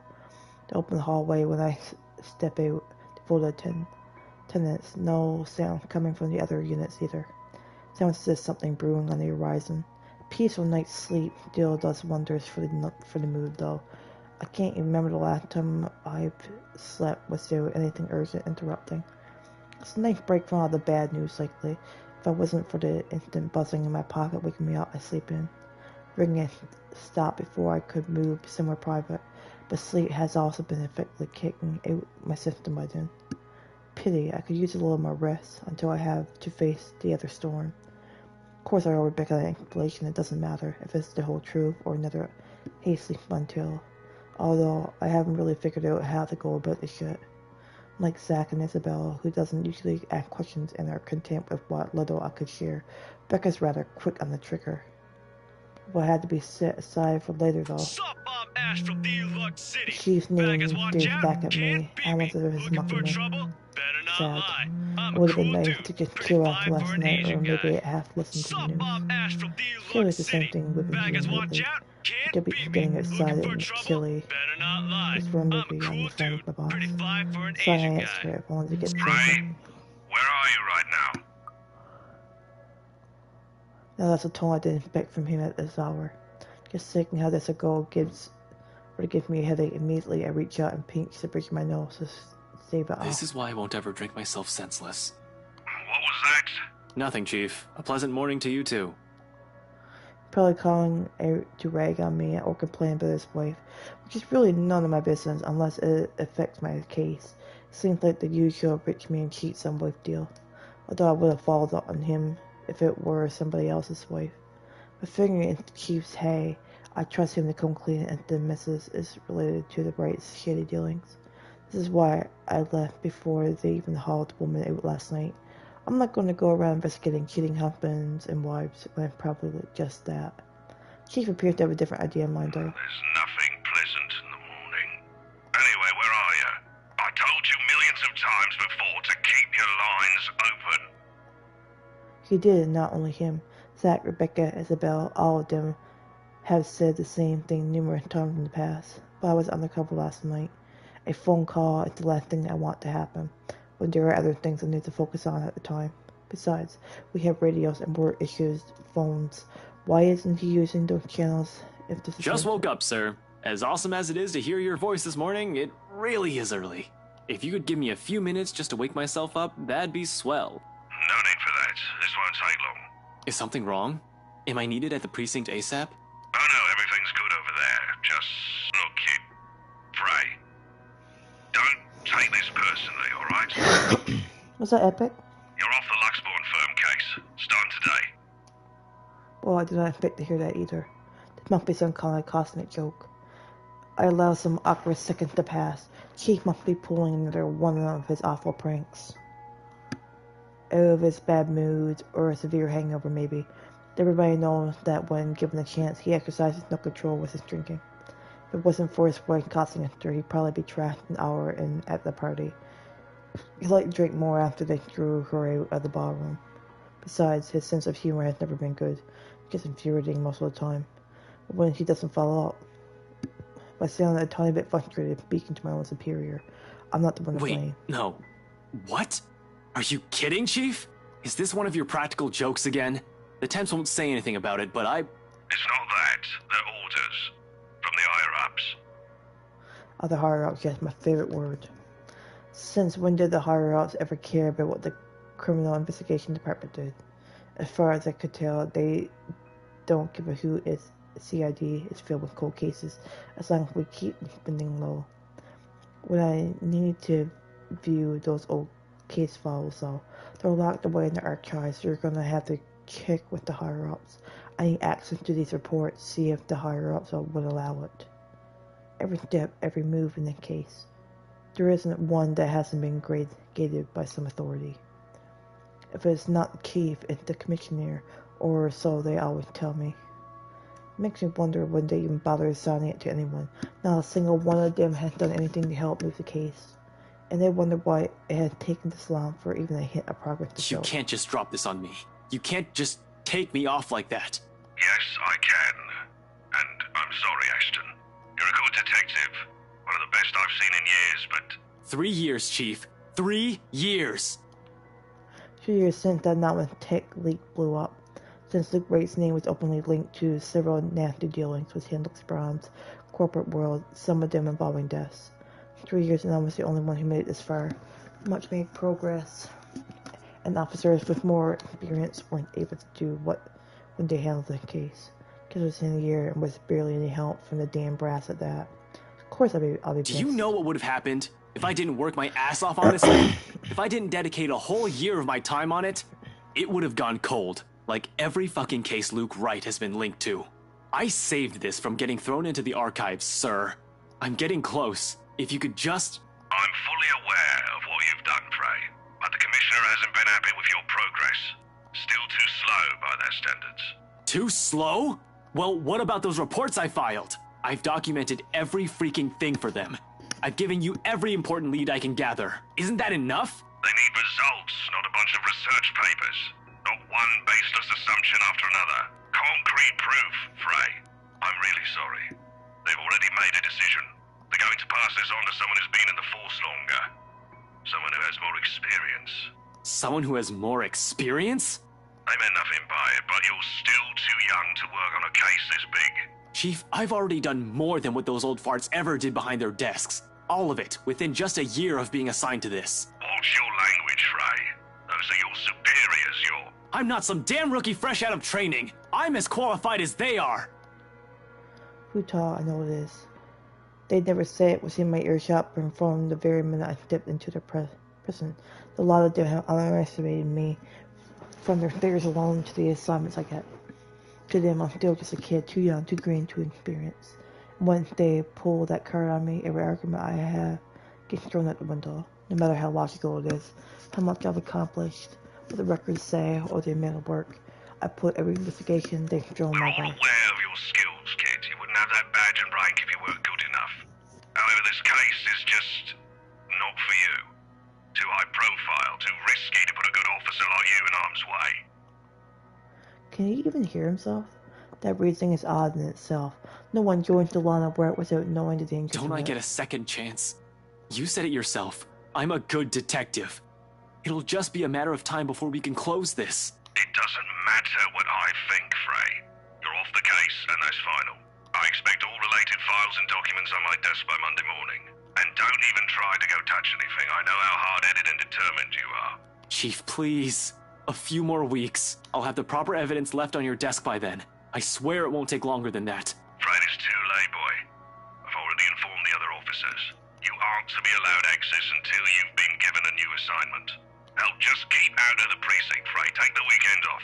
Seriously, Chief, is this about last night? If this is about me being at that party, I have a good reason for... You were at the party. Make me pause. His weary tone, the sudden careful note in his voice. Slowly a frown forms my face, my eyebrows knitting together in confusion. Much as I hate to say this about my own boss, there's also suspicion in it. Hard not to think of it that way, seeing how he acted about Hannah Wright last night. Is he worried? Why should he be? Everyone who anyone was invited. I didn't doubt for a second why he received an invite, even if his presence was questionable. There's something wrong, and I've intentionally walked into it. All I have is this sneaking suspicion, but when one looks at this from a different angle, put everything together. Whether the hell I've been taken off the case might be the same reason he was there in the first place.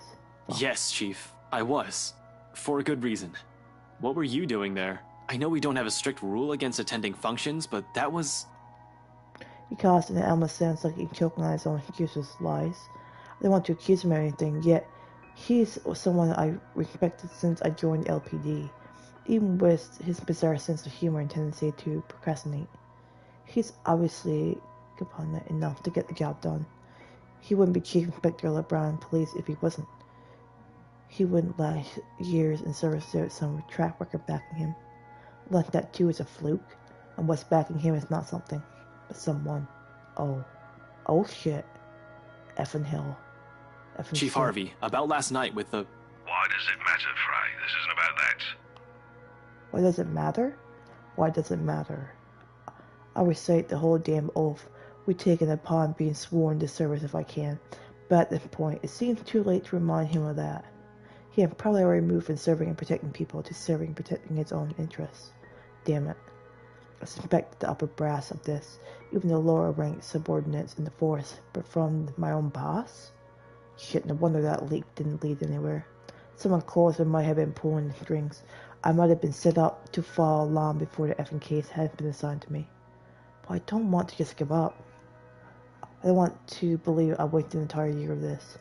I don't want this to be the kind of news to tell Professor Clark and all those promises I had given I the just want to man. know, sir, at the party, with Luke and Hannah Wright, you were... Monday, Detective Inspector. First thing in the morning. Every copy of the files you have, I want to see it all on my table, understood? This isn't... Frey, am I understood? What else can I do other than smile and nod? My own superior, expecting an answer using that tone, brushing my questions off, as easy as discarding a dead Yes. body. Yes, sir. Got the line as soon as the words struck out. You're off the case, Fred, just like that. Funny why this deal caught me off guard. I discovered years ago how different the actual thing is, how far from reality everything I believed in the dreamy-eyed kid. There are no high-speed pursuits every day, no thrilling gunfights or exciting cases every step of the way. Only paperwork, lots of red tape, and dealing with the politics in Brewery. I sit out to change things, hoping it'll make things better for the people I care about. It ended up changing me instead. Served me right for being too idealistic, I guess. Probably the universe telling me that's enough to remain the skeptic I really am. Now here I am, standing useless, can't even do anything but grit my teeth and kick the wall. The bastard didn't even acknowledge my What did the response. poor wall ever do to you? figured Rebecca would be the one to find me in this embarrassing state. I said, I don't like it when you see people like this. We seem to happen a lot regardless of what I want. Rebecca, now's not a good time. The concern I expect from her when I turn isn't there, however. Their curious looks, well, the storm I left brewing last night is right there on her face, ready to be unleashed. When is it ever a good time for you? You're always so busy with everything now.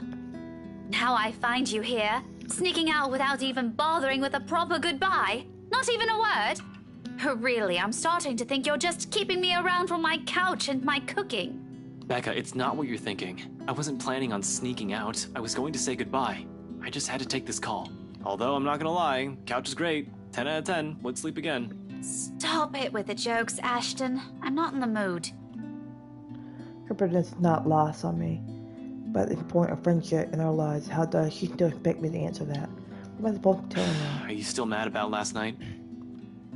She merely raised an eyebrow at me, which, to be honest, is all the response I need. Seeing her like this makes me believe those things Seaman says the part where Rebecca carries him sometimes. I've certainly seen this more than once already, but the familiarity of it doesn't really take away from the downhill turn this conversation started to take. Only awkward cough serves as a way to Okay, fall. of course you're still mad. But whatever happened last night, I really am sorry. I'll apologize as many times as you want. If you want, I'd even kneel or something. Ashton, an apology is nice and all, but that's not what I wanted to hear from you today. Alright, fine, okay. Where do you want to start? Oh, I don't know. I've honestly lost track of it by your third trip to the buffet table. I wasn't... The drive up there took a bit. Can you blame me if I wanted to grab some appetizers? Oh, come on, Ash. For the whole evening? For the whole party? Please don't tell me that's all you did, because I've never known you as someone who pigs out. You even took great lengths to avoid me. Should I also mention how you ignored Zach? Sometimes I get the feeling you don't want to be seen with us in public. Some friendship, huh? You know it's not like that.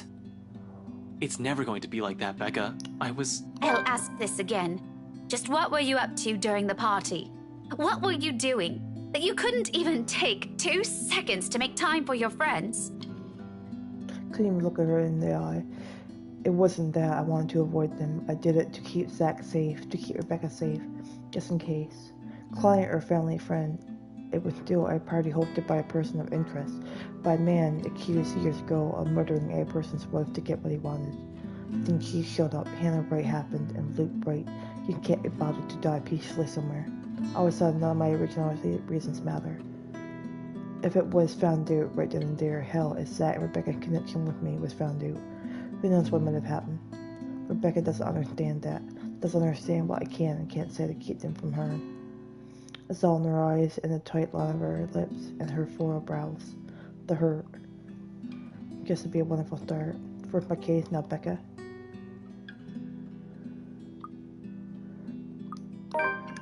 Obviously, they couldn't just say, hey, Becca, you know the rights. They were suspected to be ringleaders of a crime and shit like that. Protocol or otherwise, there are so many things I'm not allowed to tell the others. Even if I am able to share information with civilians, knowing anything could very well put them in danger. It's why I keep it vague, obscure the fact, or when push comes to shove, grit the truth and lie through my teeth. It's necessary I've grown to deal with. It already become a part of me no matter how much I love. I mentioned it, didn't I?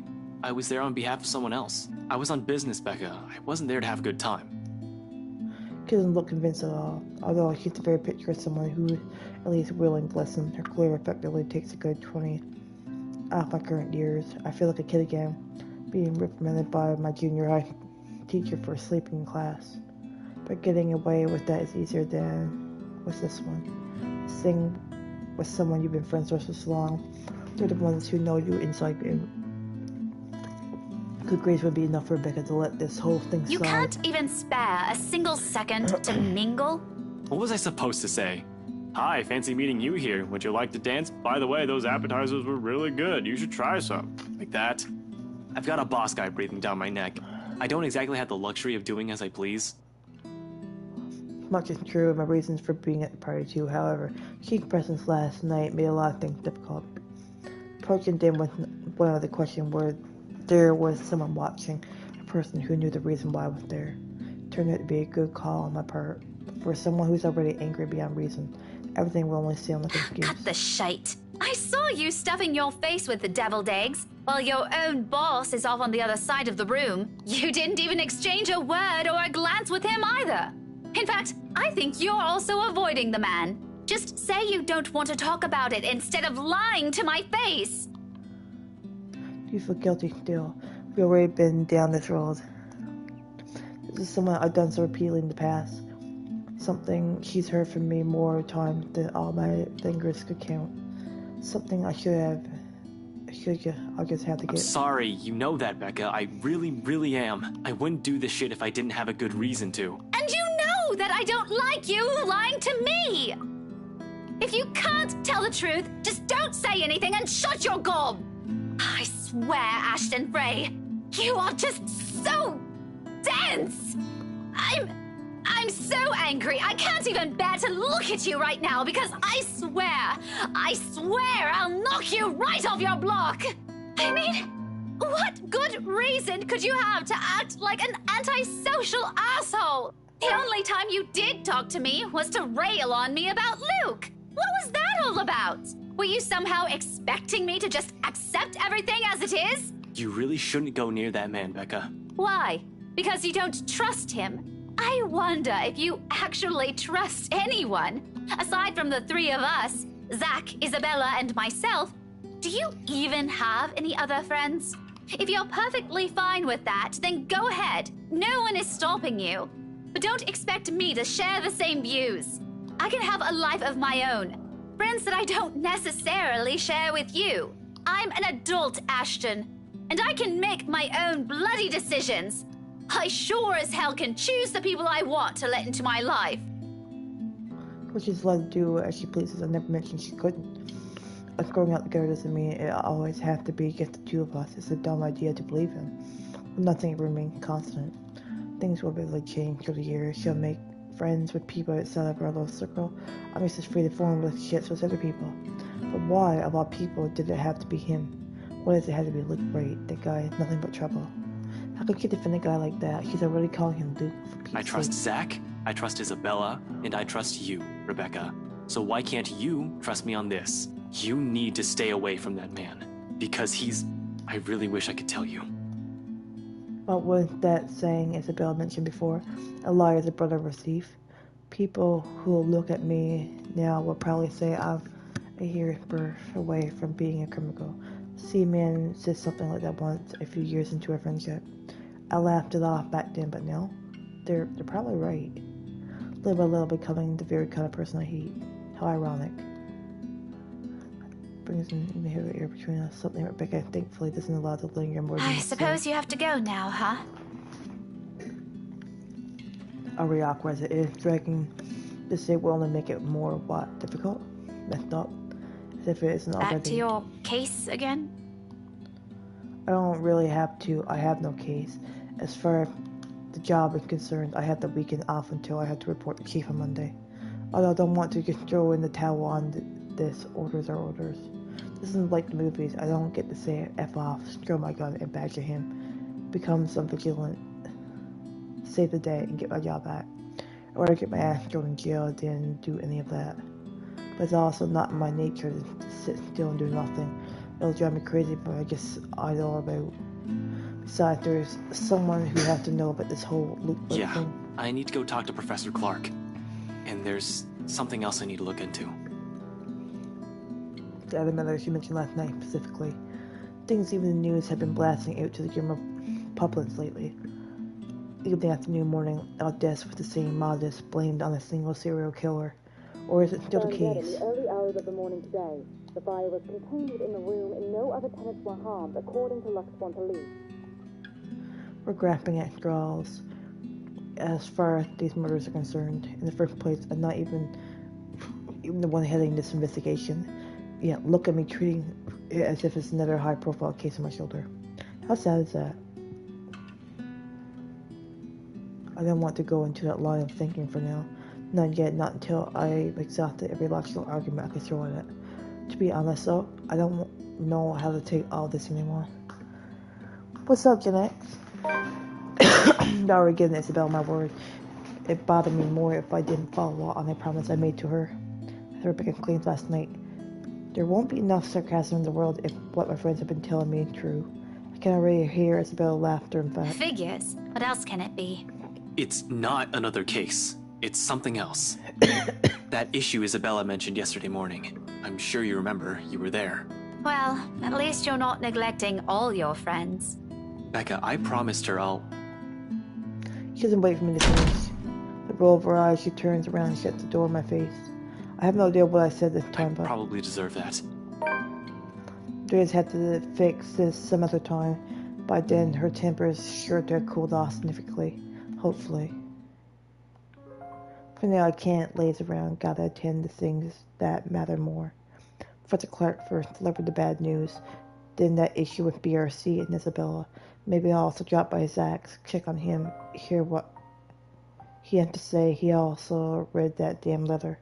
Might as well while I'm here playing a paranormal detective. Or was it supernatural? I can't remember. Whatever, it wouldn't hurt anyone if I tried to get to the bottom of this. If nothing comes out of this good, everyone can shut up about stupid curses and we can finally get back on track with our lives. On to more important stuff. If there is something... Are you two done?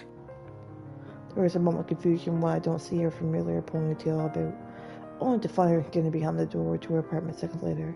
Isabel holds it open, though only slightly, as if to hide from anyone who might happen to pass by. This early and on a lazy weekend, I doubt anyone would. But from the gate and what little light there is behind her, I could make out the appearance of someone who had just clearly gotten off from bed. Here in complete disarray, eyes still heavy with sleep, and a small pout on her lips. She hasn't even gotten out of her pajamas. I look away long before my sense of decorum kicks in. We might be friends, I even dare say we're grown closer over the years, but that doesn't extend beyond the bounds of proper fraternity. Christ, even Rebecca never greets early visitors in her sleep calls. So maybe it's our fault why she's up this early. Steel heat makes a slow crawl up my neck. One that I quickly didn't play with a solid cough. Isabella, you're early. No, I'm not. I'm usually up at this hour. You're the one that usually sucks at getting up early. Says the person who looks like she's just fallen out of bed. Does the usual quip, she simply averts her gaze to some point beside her, and although it only flashes briefly across her face, an expression of hurt flickers in her eyes. Disappears the second she turns her attention back to me, but that moment has sent a worried twinge to my stomach. I've seen it on her plenty of times before, just never in a manner that unsettles. It feels, I don't know, off this time. I didn't say anything wrong, did I? Hey, are you... Anyway, was that Becca with you? You both sound like Mama and Papa when they fight. You're awfully loud. If we get another memo from the landlady, I'm asking the guard to ban you from ever entering this place. Me? Becca's the one almost shouting. Yeah, well, she lives here. You don't. You have no excuse. You're the suspicious-looking person. Thanks. Glad at least one person appreciates how I pretty up this place. Don't flatter yourself. This place would be so much better without having to see your face every few days. He felt it was in their pout. But her ruffled appearance, particularly how puffy her eyes are, I noticed just now, takes away from the intimidating effect she's trying to show. Really, right now, she just looks more like an angry puppy. I might have laughed had it not given me another nagging sense that something's definitely wrong with her. What, has she been crying earlier? That is worrying. She really does that. The only time it happened, the one time I've ever seen her genuinely tear up over something, I think was after Devlin Court, the night at the bridge. I wanted to ask. She seemed determined to keep it to herself, though. Did something? About yesterday, Ash. The things we talked about. Do you think we can take a look at it today? We? I never said you're coming with me. Don't worry. I didn't forget about it. You'll be the first to know if I find anything. No, I want to go with you. I'll be ready in a few. This won't take long. Isabella, you really don't have to. I can handle it on my own. You'll just... I won't get in the way, I promise. Besides, maybe I can help. You know, if you if there are things you want to check. I don't like what she's implying. And Cupid's having a hard time with this, but taking Isabella with me is out of the question. Under normal You're the one who's circumstances. going to get in trouble if you do that. You said it yourself. You need information. And I can help you get that. And it's not like it matters anymore. I just don't want to stand around doing nothing today. There it is again. The slight shift in her eye, the miles crease forming between her eyebrows, and the miles slump in her shoulders while she crosses her arms tightly around herself, like she's shielding herself from whatever painful thing there is out there. I have plenty of reason why I shouldn't let her tag along. First and foremost, she's a civilian. Second, I have no concrete plan of action yet. I'm going into this blind. No matter how I look at it, it's simply better for her to just wait, so she won't drag into what might be another one of my failures. Her sentence might be a dead end for all we know. Seeing that expression on her, hearing her speak these words out loud, a different and pleading tone, I can't bring myself to say no. So I give him, because right there I can see myself in her. The person doesn't want to stay idle, doesn't want to think of the problems. All right, 5 minutes. What? You're timing me? Well, I can't wait forever. I'm a very busy guy. 4 minutes and 45 seconds, Isabella. I hate you so much. 4 minutes and 30 seconds, 29, 28. I'd hurry if I were you. Ugh, you're awful! I hope you never get a girlfriend. She slams the door right after, although my chuckles, the mirth of the lightness in its linger. With her, those have always come easy somehow, even as echoes fade and only the ghost of a small It's not like I'm looking for anyone else. I want to tell her. Not because I can't. I won't. I'm the one who had chosen not to until I fixed myself. Until I found myself underneath all that guilt and those lies I've been telling all these years. Because no matter how heavy the weight of these feelings are, I am not yet worthy of them. Of her. Tell them little words and gestures are the only things I can offer. Minor stuff such as digging deeper into this thing with BRC in order to ease her worries. I'm not even sure if this will give us anything, unlike with the firm case, which I already have proper leads on. I'm just going by her word on this. I still have to inform the professor. Ever since there, for sure, I made a lot of promises to the man. I would have preferred to tell him in person, not over the phone. But it's better for him to hear it from me rather than from a stranger. The railings offer a steady support while I wait for him to answer. I like to think I can do this without losing my nerve. My grip on the bars surely tightens so once the call connects. Not running today, Professor? Usually at the park on late Saturday mornings, as long as it isn't raining cats and dogs. Oh, it was a good weekend too, AJ. Gates is young and healthy, he says, and he's certainly fit for a man of his age with a sedentary job. No, not today. Differently at the usual place, though. Cheers and laughter, likely from children and families, filtered through the receiver. I tend to avoid the part precisely because of this. No use reminding myself of the could-haves when it's already over. Mom's doing well with her career. Dad is also fine from the last time I visited. Although neither remarried, they're both content with their lives as it is. I'm probably one still caught up with it, hence my aversion. But all in all, it's still a pleasant sight to see, if you're the kind who takes joy in such sights when Professor Clark Just thought I'd enjoy the nice weather before it takes a turn for the norm again. And to what do I owe the pleasure? Guy certainly seems happy right now, and in the case, I almost don't want to break the news to him, but it's better to get this quick as long as he doesn't shoot the message. He's not the type, however, long-held resentment can change a person, even someone as mild-mannered as I was hoping to Professor. talk to you about the case. Suppose I'm just the downer today.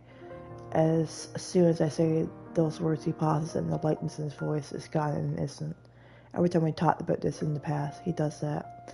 He's probably trying to disguise the situation based on the tone of my voice. Perhaps it's a good thing I'm delivering this news to the phone. Who knows what he'll see in my face and my mannerism. Very keen observation I learned from the man. He probably already has an idea what this might be about. From my manner of speaking alone. In trouble, are you? For a second I hesitate, looking at the dirt beneath my shoes, but I manage eventually after a long, record draw of breath. pick up where I left off, still fumbling my words. Well, I'm in a bit of trouble, if you can call it that. Ashton! He only assumes that Tom when there's a reprint at his heels. But I'm not in danger or anything. You've said that same excuse a million times before, Detective Inspector. That exhausted rasp in your voice tells a different story. It's nothing like what you're thinking. Don't worry. I was just... I was taken off the Luxborn firm case. I felt anger, frustration, maybe even disappointment. But all it gave me is a small sigh of Is relief. that so? Well, at least you aren't in danger. Liz wouldn't be too happy if she heard you right now.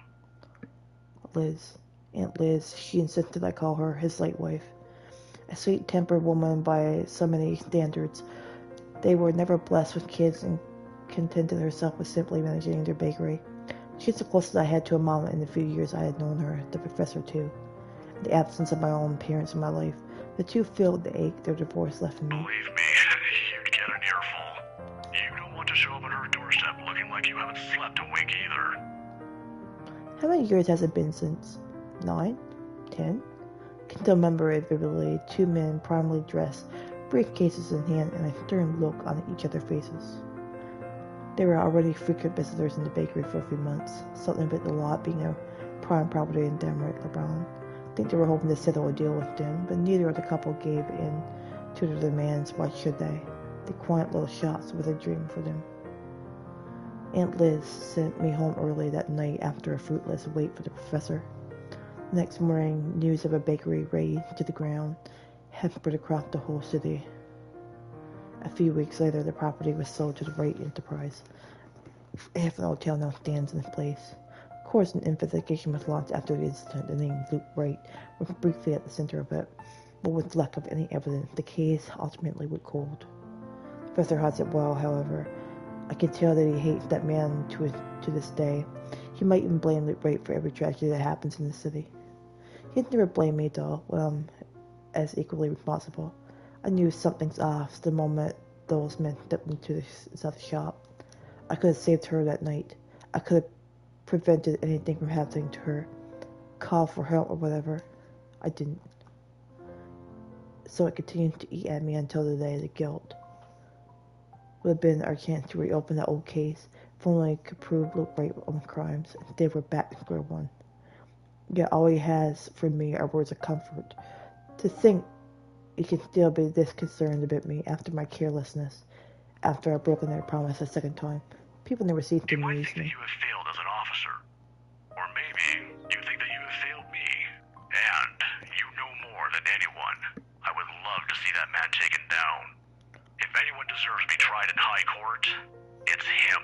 But I'm glad nothing's happened to you while you were working on this. That's what's most important. I'd hate to get news like that again. Suddenly he stops. I imagine a thoughtful looking flashing in his eye as he thumbs the wedding band on his ring finger before he continues another habit. He had never removed it since that day, had never thought once to remarry, even when he manages to continue with his life and returns to some semblance of normalcy. It's his way of honoring her, I suppose, when he couldn't bring justice to the man responsible for his loss. Some people could turn It's not like another death. Yours or even his will bring back my wife. Silence fell between us afterwards. I don't quite know what to say after that, really. Should I apologize? Show some sympathy? Going into this, I should have thought of something other than just breaking the news to him. As it is, it seems the only thing we can do is feel sorry for each other's misfortunes. I apologize, too, for putting you up to this. Another occasion, under different circumstances, I might have said that. You didn't have to, but you've already done more than any officer who has investigated this. So don't worry about this, old man. I know your department's people all have their hands full recently, too. What with the upsetting news we've been getting as of late. Deaths almost every day. I'm not entirely sure if that has anything to do with the other. It seems too big even for someone like him. But if this is that man's doing... Professor, please. Maybe things around me hadn't started going beyond my control. The leather, the mansion, the supported curse behind those. I'd still be quick to blame it all on the bastard too. But as much as I want to keep holding him responsible for it, to add another to his list of sins, it might not be the case. Agreeing will only cut a deeper wound on the professor. I don't want him to keep clinging to this resentment for much longer. He has already gone through so many years of it. Hello, Herman. Happy New Year.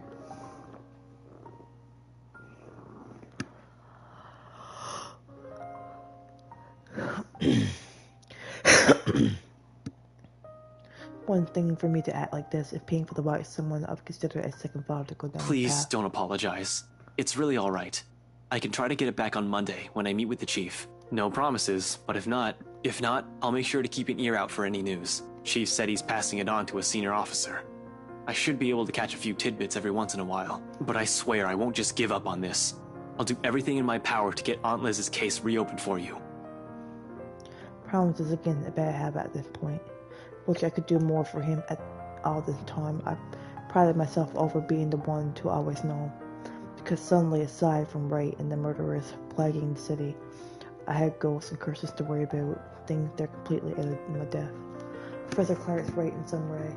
Things would be so much easier if we just blamed Luke Wright for all this.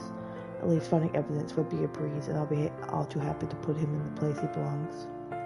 Although, if he was in any way uncomplicit to what's happening, legitimates had my hands tied, and maybe that's my fault. I might have meant the ticket to closing the case once and for all last night, if only I had done a better job during the party. But then the commotion. There was Hannah Wright and Rebecca distracting me from my purpose. 2, I'd include that gate crasher as well, even though it's only for a moment. So many things had gone wrong last night that... This isn't a prank! I saw something! See? This is why I didn't want to tell you guys! It's not a joke! Will you guys listen to me first? I saw something in the house earlier. It stood right in front of me. If I hadn't gotten away, that thing might have... Late last night at the party. But it's real! What do you think I saw? It happened after, when I was trying to get away. I almost got stuck in the same room with that thing. We're all in danger. I thought you were my friends. Why don't you believe me?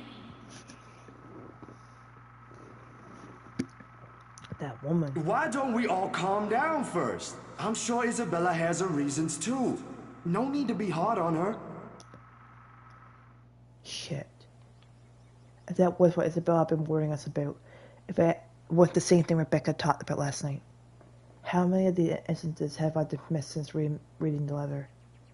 How many have I ignored and passed off as some effect of fatigue or lack of sleep? Even last night, elucidating lacing the food is the first thing considered, purely because that's what my training dedicates. It's a mindset I've grown used to, and the setting the gears in my head automatically takes it in a situation like that. Of course, I'm not counting all of that yet, until I have enough information, something to form a conclusive form. Proof in whatever for it may come. But thinking straight is impossible when all of a sudden all your beliefs are being upturned in the most violent way possible at that. Jesus, I need a sounding board. I need to talk to someone. And Zach's the best person for that. I have to go, Professor.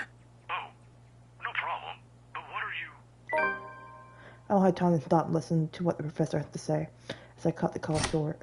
In the same second, Isabella emerges from her apartment, fully dressed and ready for the day. As usual, she greets me with a smile, but it falls just as fast once she catches the glance of my face. Shame, that would have been the first comforting thing I see today. It annoys me that I'm particularly responsible for the worry when placing it. I'm so close to a picture of someone choking or dying, because there's nothing but concern in the first words she speaks. Ash, are you... Do you need to go to the bathroom? Yeah, no, I don't, okay? But we should hurry. Come on, don't forget to lock your door.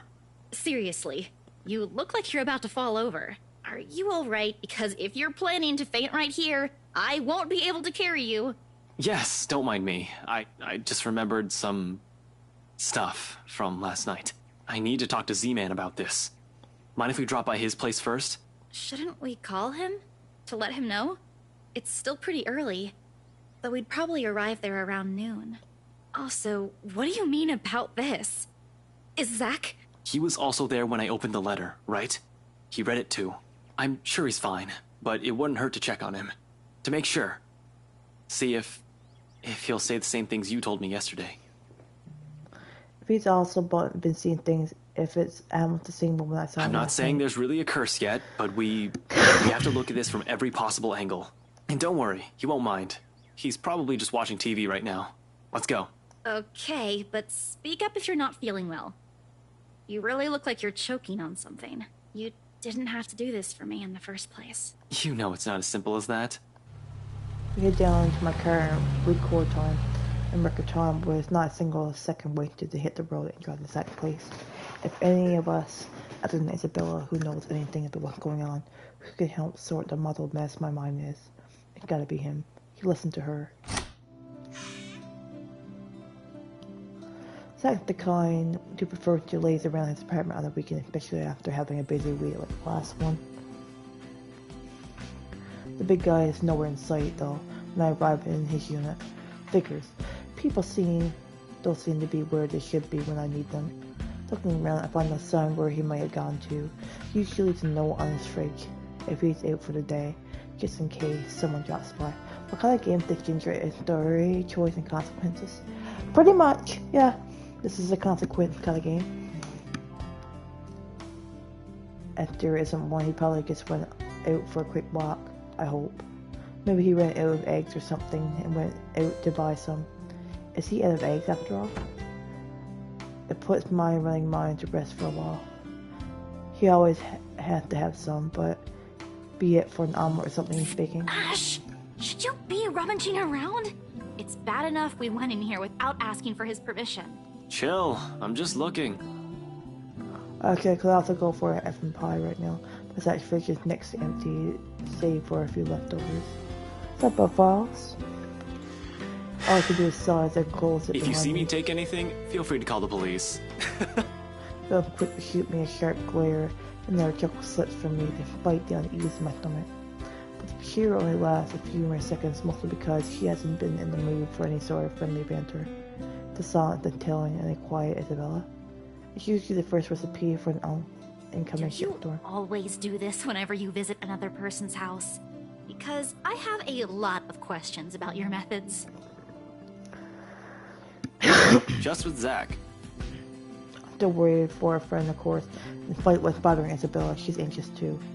She's been standing by the doorway for a few good minutes now, since we entered Zach's place. In fact, doesn't seem to know what to do with herself.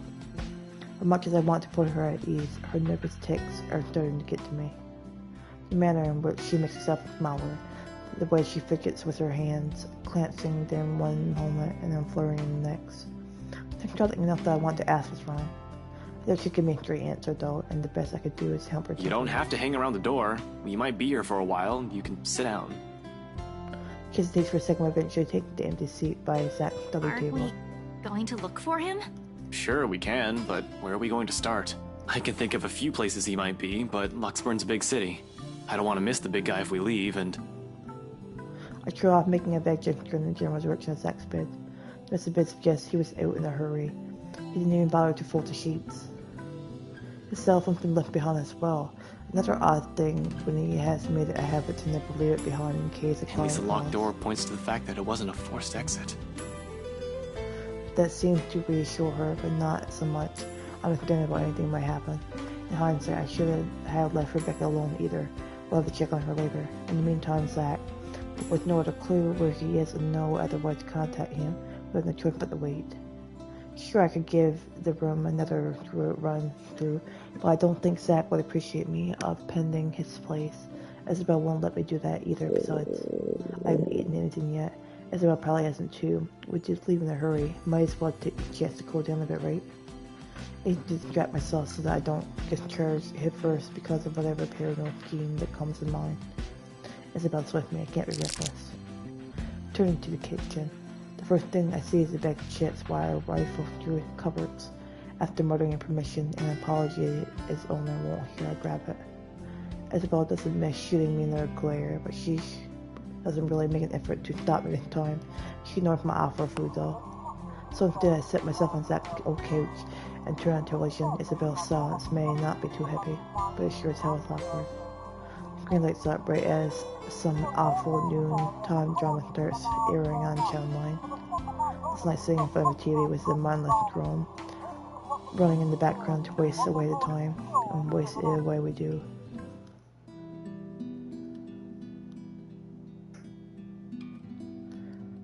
I'm gonna stop the stream there, guys. Hope you guys enjoyed the video. As always, stay safe and take care.